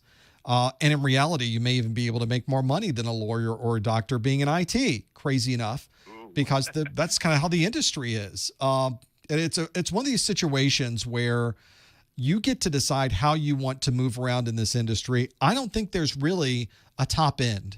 I don't think there's a ceiling that we're going to hit very easily in IT, because you keep learning, and the more you learn, the more you can apply that to another job where you move up. So it's these stair steps in IT where you just keep moving up and moving up and moving up again. Very useful to be able to be in that situation. You don't often find that in other industries. It's not like that in education. It's not like that in transportation. It's not like that in state and local government. It's one of those situations where if you would like to do something, all you have to do is learn about it. And the ability to learn about it these days is even easier than it used to be. So find out a way in your mind. It's always the way I approached it in IT is, what do I want to do next? Well, I'd love to do more with desktops. Well, let me learn as much as I can about Windows. Learn as much as you can about Windows. It's not going to happen overnight. But now, a year down the road, you've become an expert in those Windows technologies, and now you can start approaching jobs and other open positions that need that type of skill set. Then from there, you might want to look, and now I'm doing these desktops. You know, that networking stuff looks pretty cool. Let me learn as much as I can about the networking. And after a while, you started gathering this knowledge base in your brain of all of these different technologies, and now you can start putting them together. As it turns out, people that are wanting to do next generation security, for me, needed somebody that was familiar with the hardware, with operating systems, and with the protocols, and could put all of those together. Well, that's my entire career. So that was the next stepping stone for me. And every stepping stone is a move up, and every move up is a little more money, which helps too. That's something that helps drive us as far as professionals go. But it may also be that move up or that next step that you're going to make gives you more time at home. Maybe this one allows you to travel more. Maybe this one allows you to travel less. You get to make the decision on what those things are. And that's what I think is the most empowering part of IT, is that there's so many opportunities out there to do this thing. All that's really waiting to take advantage of that is you. The jobs are out there, and as soon as we get through this little bump in the road with everybody working remotely, and we've all got to get back to work, that's going to happen. We all know that's going to happen. We now need to prepare for it. And I see a lot of people online studying and preparing for it because they know there's going to be some opportunity on the other side of this as well. Okay, well, that really put a lot of things in perspective, but thank you so much for the insight there. Appreciate the call. Thanks for calling, Jamal. Yep, take care.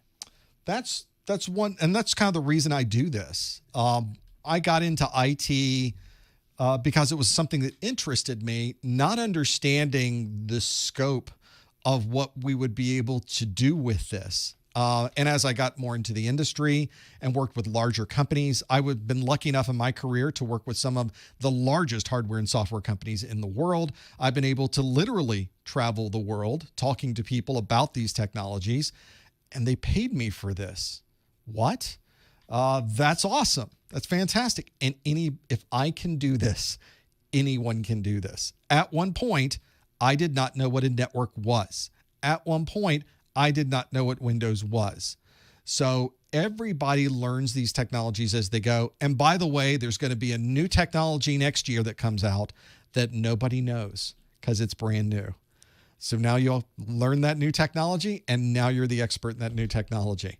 That's one of those things that just always, always, always happens in this industry. And it's a lot of fun to learn those things too. And maybe that's part of it too, is that spark of learning. If you don't have that, you're probably not going to move anywhere in IT. You're going to sit exactly where you are. But if you're somebody who really loves to learn these things, you love to put together that lab, and you like to see how that works and interacts together, and how can you make this work better, and how can you make everybody use this easier, you're going to go far with those pieces and make that happen. Whenever I start working through and trying to understand more about where do I go from here with working through all of these, I think it's really an approach that you need to decide what you want to do. IT is pretty much everywhere you can go. Now you just need to be the one who decides where you go from here. I think that was the real benefit for me, because I could have gone a direction with just working with databases. I could have gone working with on the management side. For part of my job, I was an SE manager. I thought, do I want to move up in management, or do I like technology better? Do I like being at the core level of making the technology happen? And ultimately, I decided, I didn't want to do management. I wanted to work with the technology. But as it turns out, it wasn't a choice of which one makes more money, because they both pay very well. It was, which thing do I like to do? What a great position to be in. Find the thing you like to do and do that thing. And I'm not saying, by the way, and there's a lot of conversations we can have about follow your passion. That's not what I mean. Follow the thing you like to do. You're going to do this every day. You're going to get up in the morning and want to do it. Find that technology that works for you. It's not always like that. Every job is not the perfect job. So sometimes you have to find that right job. You're passing. Some of the jobs you'll have are the ones you're passing through. I'll be here for another year, and then we're going to find the next thing because this one didn't work out. Those are the things that may help you a little bit as you step through this. They certainly helped me as I was stepping through it, knowing that even if you get into a bind, even if you find one of those jobs that is not the best in the world, still pretty good, still pays okay, and it's a stepping stone. It will get you to the next thing. I think in my career, I had this thing where I did every other job was the good job. There was kind of a joke. I had kind of like the Star Trek movies, like every other one was good. And that's one that I kind of found myself in. But eventually, near the end, you kind of figure out how to tell where the red flags were. And it got much better more near the end of my career and working on those pieces. In the chat room, some folks asking a question. I don't have a formal degree, but I'm working on my A+. Is this what I should be working on? Well, that's a good question. It really depends on what the employers are looking for. Many employers, especially for entry-level IT positions, may not need a formal degree. Other employers really like to see one. So it may hinder you to not have a formal degree, sure. But it helps if you have those other things. Do you have industry certification? Do you have some type of experience? It doesn't have to be a big job, but have you worked with IT at any level? Have you done some volunteer work, maybe with systems? That's a great place to get some experience. And do you know someone who already works there? So that's one of those places where you may not have all four of the things on my list, but maybe if you've got three of them and you kind of overcompensate a little bit for those three, maybe that will help you.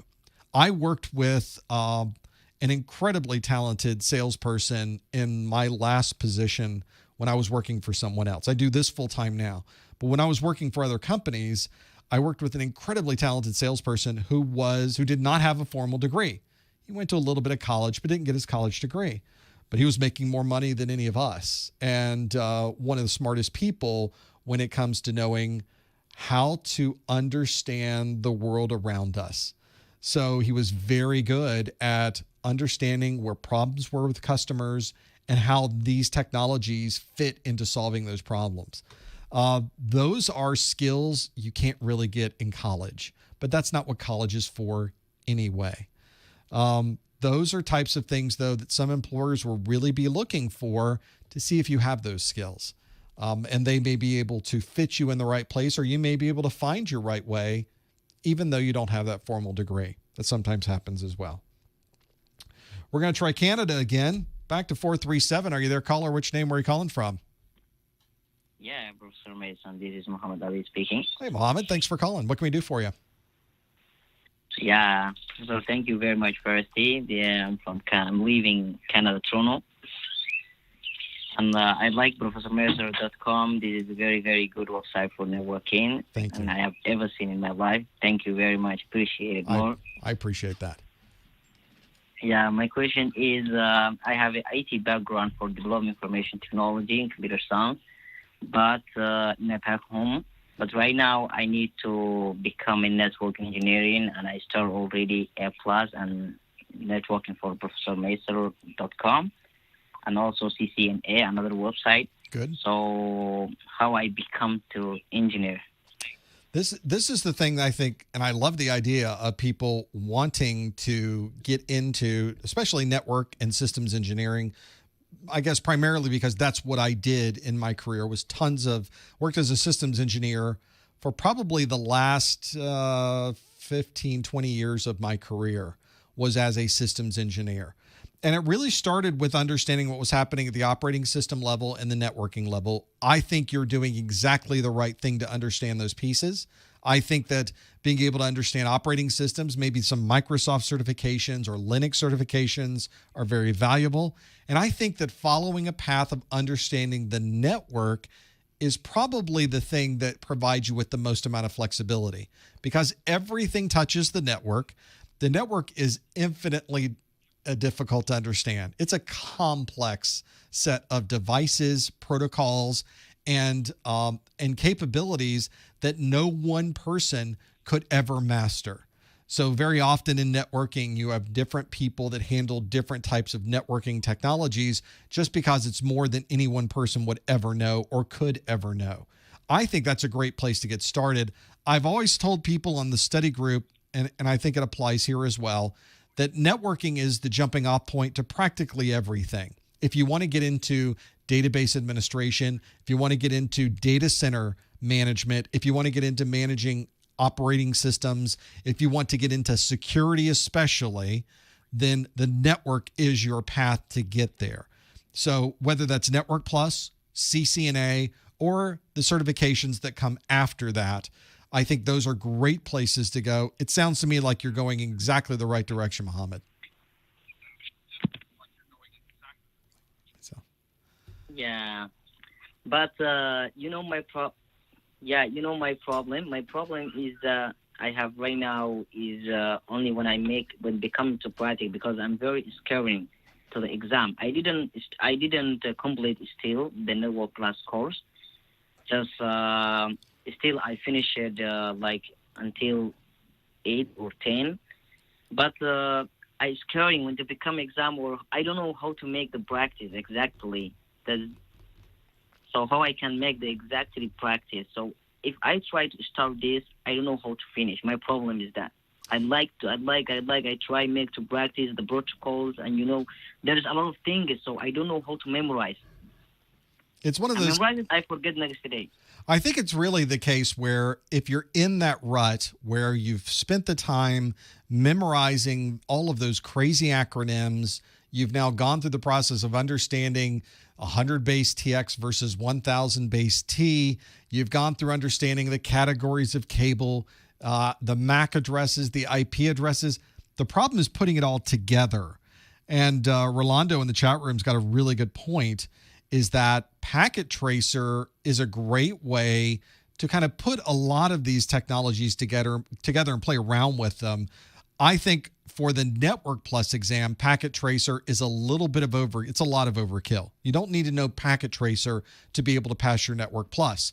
But if you're someone who likes to do some hands-on, you want to plug a couple routers in together and make them talk, you want to put a workstation on the screen and ping all the way through. You want to watch the SSH process happen. You want to put a web server into the mix and watch people access the web server. You want to put switches. You want to turn on spanning tree and see what the differences are. That's an environment you could use to be able to do that. So maybe this is an example of maybe getting more hands-on and bringing home some of those topics. And this may be, even if you're doing Network Plus, maybe getting Packet Tracer, just Google it. It's on the Cisco website for free. And being able to run that and use it and put together some labs, because there's a bazillion labs out there for Packet Tracer, some that are very simple and some that are very advanced. So find some simple ways to start up with Packet Tracer and start connecting switches together. Start connecting a switch to a router. Add some IP addresses. Can you ping across that connection? Can you turn on spanning tree? How does that affect it? And you get to see it happening in Packet Tracer. So that may be the tool that gives you the difference and helps you bring home some of those topics, because you're right, Network Plus is full of technology. Only until you start using that technology do you start to really understand how it's applied. Thank you very much, sir. Appreciate that. Thank you, Mohammed. I appreciate the call. It's one of those. It's very hard to get some labs and get some real-time training for some of these technologies. It's a great way to do it. And Packet Tracer is free, and it's so flexible. You could set up a whole network in minutes because it's just a virtualized training network environment. You don't need to buy switches and routers and have them in a rack and power them on and connect cables. Why would you do that when you can drag and drop, line, power? Done. I think that a lot of people think they need physical devices, when in reality, it's not really about having the physical device or even plugging in the cable. It's about designing in your mind how these things are connected and then connecting them on the screen and putting in some of those pieces, be able to plug in and work with some of those. I think that's where it would work as well, to have that there. Let's go back to the phone calls very quickly. The 510 area code. Hi, caller. What's your name? Where are you calling from? Hello, Professor. This is here. I have I have a quick question. Sure. I have different backgrounds. I graduated from one of the university from Afghanistan, and I have like experience in programming, network, hardware, software related. And I moved to US like 3 years ago, and I'm stuck in here because I have knowledge from everything, like programming, databases, networks, computer hardware. Right. But I never studied any course before. I learned these things by myself, and the only course that I got, that was during my university. And still, I'm here. I just followed your course, the A+ course. I bought a book. I didn't pay for any other online courses. I read that book as well, and I was looking for a job for almost 2 years, but it's hard for me to find a job in IT related because I have a degree from Afghanistan, and no one gave me a job with that degree in here. Then I tried to do different jobs side of that. I'm doing like Uber because I can study with that. Now I enrolled myself in one of the college in here. I finished my first semester. I kind of stuck where to go, which way to go. Go for network. I'm good at network as well. Go to programming. I'm good at programming as well. Good to the hardware and technique. I'm good in technique support as well. I kind of in the circle. I don't intersection. I don't know which way to go and which way to get me jobs first. Well, this is one of those things in the industry that there is a bit of a separation in in direction. And I'll put them in two categories. And these are very broad categories. They're not the way that it is everywhere, but for the vast majority of IT, it's very much this way. There's part of technology that deals with programming. We're going to call it programming, but we'll call it application development. Application development and hardware development. There's a whole section of technology that deals with creating operating systems, building applications, creating and designing hardware like switches and routers. And that is I'm going to put it in the category of computer science is what we tend to call that. That computer science side of IT is really about development and creation. And it's usually very focused on applications, programming skills, understanding how to create hardware, electrical engineering, that side of things. There is a completely different and separate side of technology that I'll put in a very broad terms, information technology, IT.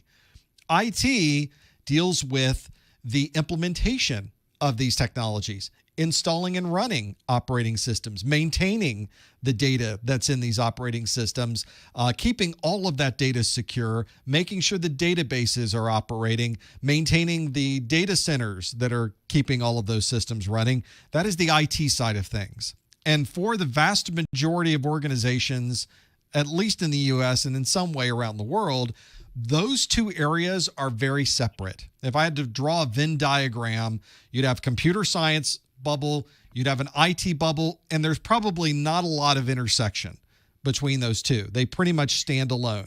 If you are in IT, you don't need to know how to develop an application. If you're an application developer, you don't need to know how to manage a Linux server. Those two sides do not interact at all with each other.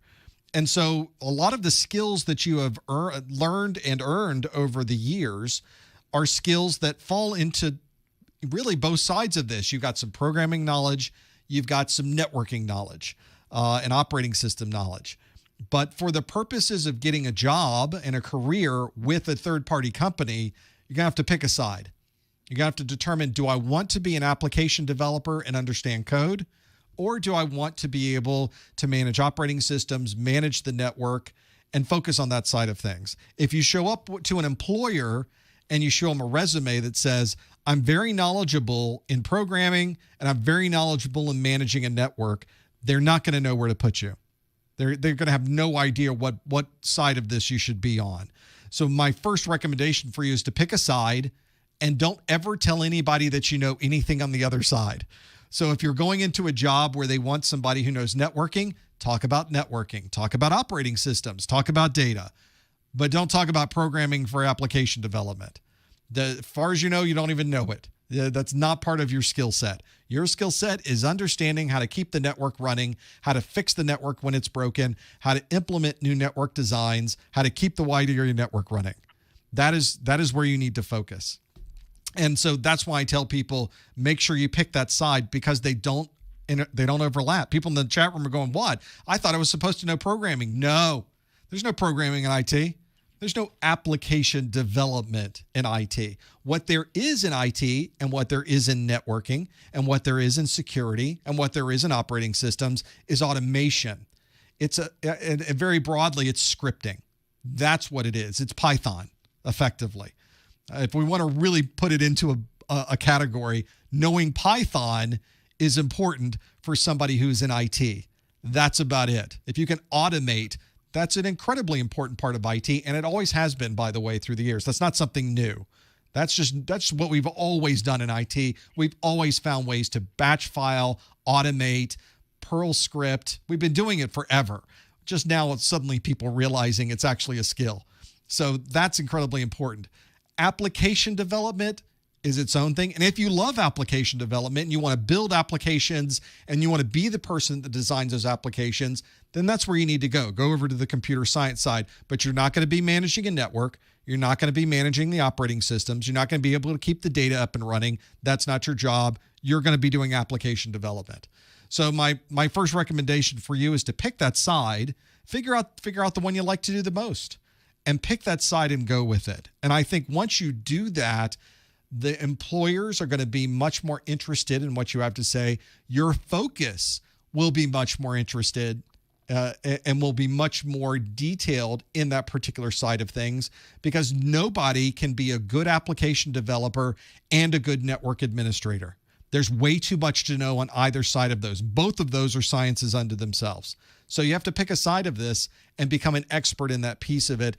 Don't put yourself in all of these different categories of IT. Pick that place you want to be in, focus on that piece, and then later on, if you want to move from networking into security, now you do that stepping stone and you move into that next piece. And I think once you get that focus down and you're able to show employers where your focus is, I think it'll be a huge difference when you go to ask people for these jobs. Thank you so much, Professor. I want to take one more question. Sure.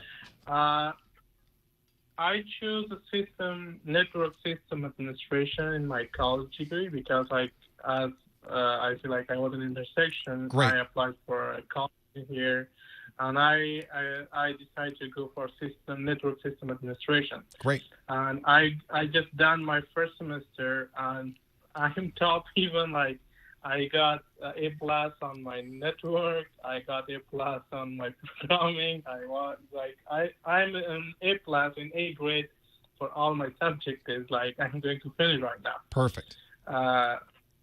Is it the right way to go for this Cisco network administration, or should I go for some certifications like CCNA or Network Plus? I think if you already have an approach where networking is something that's interesting for you, network administration is clearly a direction that you're going from a formal degree perspective, then the one company that has the market for networking is Cisco. That's where everybody goes for their detailed network administration skill set is the Cisco certifications.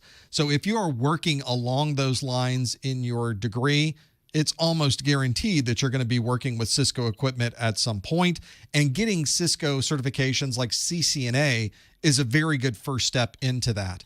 If you're somebody who is probably only looking at networking from the outside, maybe you're looking at doing maybe a little bit of network operations center help desk, but you're not looking at a career for network administration, then maybe Network Plus is a better choice. But for you and what you've said in this very short phone call, but some of the things you've said is that networking is a big part of this. I would probably encourage you to look more along the Cisco line of things, because I think that's going to fit your overall career goals much better.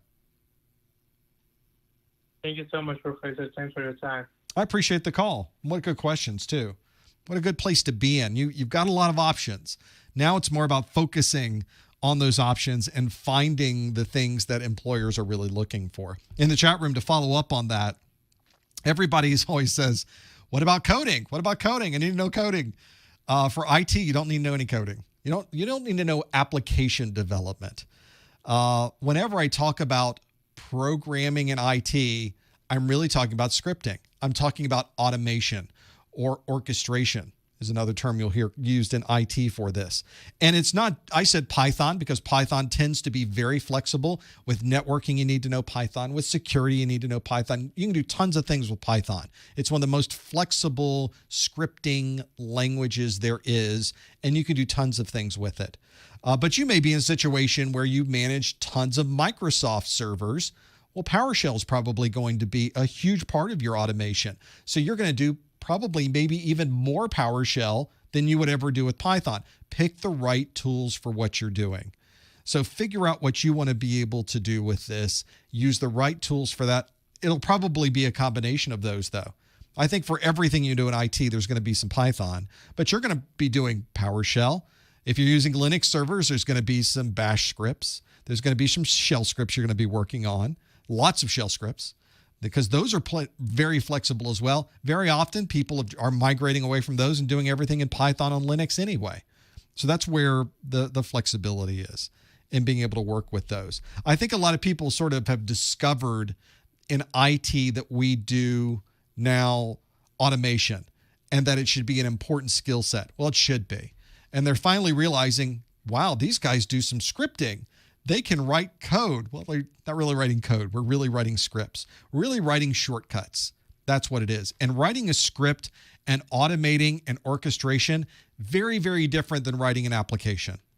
Very, very, very different than writing an application. Those two sides aren't going to meet either. Those are always going to be separated as well. I had a hard stop at 2, but I'm going to keep going. This last call, 206 area code. Hi, caller. Which name are you calling from? Hi, Professor Messer. This is Alan from Seattle. Hey, Alan. What can we do for you? Hey, sure. So then I have been watching your videos. I did graduate from the university with my Network Plus degree. Nice. Congratulations. Networking degree. Yeah, but my question is like, I am kind of interested to do my hands-on experience with kind of like virtual labs, simulation, Sure. And if you could recommend me something that is the best to go for, even I'm ready to pay, but I want to just find the best simulation or network lab kind of work. So a lot of what you were doing was in networking. Have you been doing a lot in some of the Cisco certifications or in Packet Tracer itself? No, actually, I have my academic degree in networking, but I was working in a non-profit organization, so I want to switch my career. So I just want to gear up with this skill again. So I'm looking for some kind of virtual lab, a simulation lab. I think one of the best is the focus of the lab going to be in a particular area. Is networking part that you're interested in? Is it operating systems? Is it a combination of those? What are you thinking? A combination of those, yeah. One of the things that I often do on my own systems is set up my own labs. If you've not worked with a lot of virtualization on a desktop, it's incredibly powerful because I've got in front of me a Mac OS device. I've got, and on this Mac OS device, I run Linux, I run Windows. I've got tons of different operating systems that I can run all at the same time on the same desktop. That gives me flexibility for bringing up a sample version of my website and making changes in a lab. I can change networking configurations. If you were looking at doing something that was more on the network administration side, I would highly recommend you look into the Packet Tracer side of things. There's tons of labs available on the internet for Packet Tracer, and it's a way you can really start understanding what's happening at the network level. I understand there's always a need to know more about operating systems. So if you are someone who has not used VirtualBox before, VirtualBox is a great way to get virtual systems running on your desktop without spending any money. It's a free piece of software. It runs phenomenally well on Windows, on Linux, on Mac OS, and I can simply load up an operating system or install an operating system from scratch and not affect my underlying operating system that I normally use day to day. That's another great way to try out an operating system, try out a Linux distribution, try out an application, and be able to do that. You can find that at VirtualBox. It's a great way to do it as well. Those may be a couple of ways that you go about doing it. Mm-hmm. Great. And eventually I want to move to the security, cybersecurity kind of scope. Yep. So can you recommend me some lab to practice on that one too? Before you even get into the security world, and I'm speaking as someone who was a systems engineer for a next generation firewall company, the underlying foundation that was the most important set of knowledge for those jobs was networking. And it doesn't seem like that makes a lot of sense. Security, of course, has its own set of requirements and a knowledge that you need to know to do IT security, dealing with firewalls and intrusion prevention and multi-factor authentication and IPsec VPNs and implementing this into an existing environment. But a huge part of that, in fact, everything I just said, has this huge underlying networking foundation. And when we were hiring systems engineers and we would talk to them, the first questions we'd ask of them were always networking questions. There was an SE manager I worked with in the Northeast. His first question to every person who came in was, tell me everything you know about ARP. And it seems like if you're getting into networking, ARP is a relatively straightforward and relatively simple protocol, but there's different flavors of ARP that you would use for different things. And so by asking this simple question, he was able to start peeling back the onion and getting more and more. Tell me more about what you know about proxy ARP. Tell me what you know about reverse ARP. Tell me when you would use those types of ARPs. And then that would lead into a conversation about VPNs, or it might lead into a conversation about implementing it on firewalls. So you would always have these pathways, and the more someone knew about the networking side, the more skilled they were going to be at understanding how to implement the security on top of it.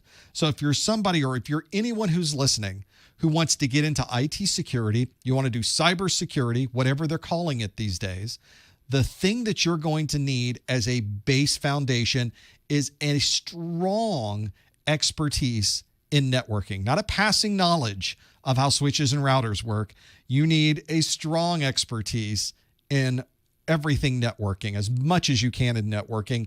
It has a huge impact on how well you're able to implement the security on top of that. So that's my biggest bit of advice I can give is go learn as much as you can about networking. Great. Thank you. I appreciate the call. Thanks, Alan. Well, that kind of brings us to the end of our 2 hours. I went over just a little bit, but that's okay. We worked it out. Thank you for joining us in the first hour of the study group. We wouldn't be able to do these study groups if you weren't there answering the questions. So that's a great place to go as well. And thank you for your questions in the second half. I always like talking to you. I like communicating with the chat room, seeing how things are going, and of course, talking to you with your phone calls as well. If you're watching this live on Friday, come on back on Monday. We do our Security Plus study group on Monday. If you're watching this and it's well after when any of those have occurred, you can always find out when the next event is going to be by going to our event calendar. Simply go to professormesser.com/calendar. Thanks for joining us this time. We will see you next time on the Network Plus study group. Thanks, everyone.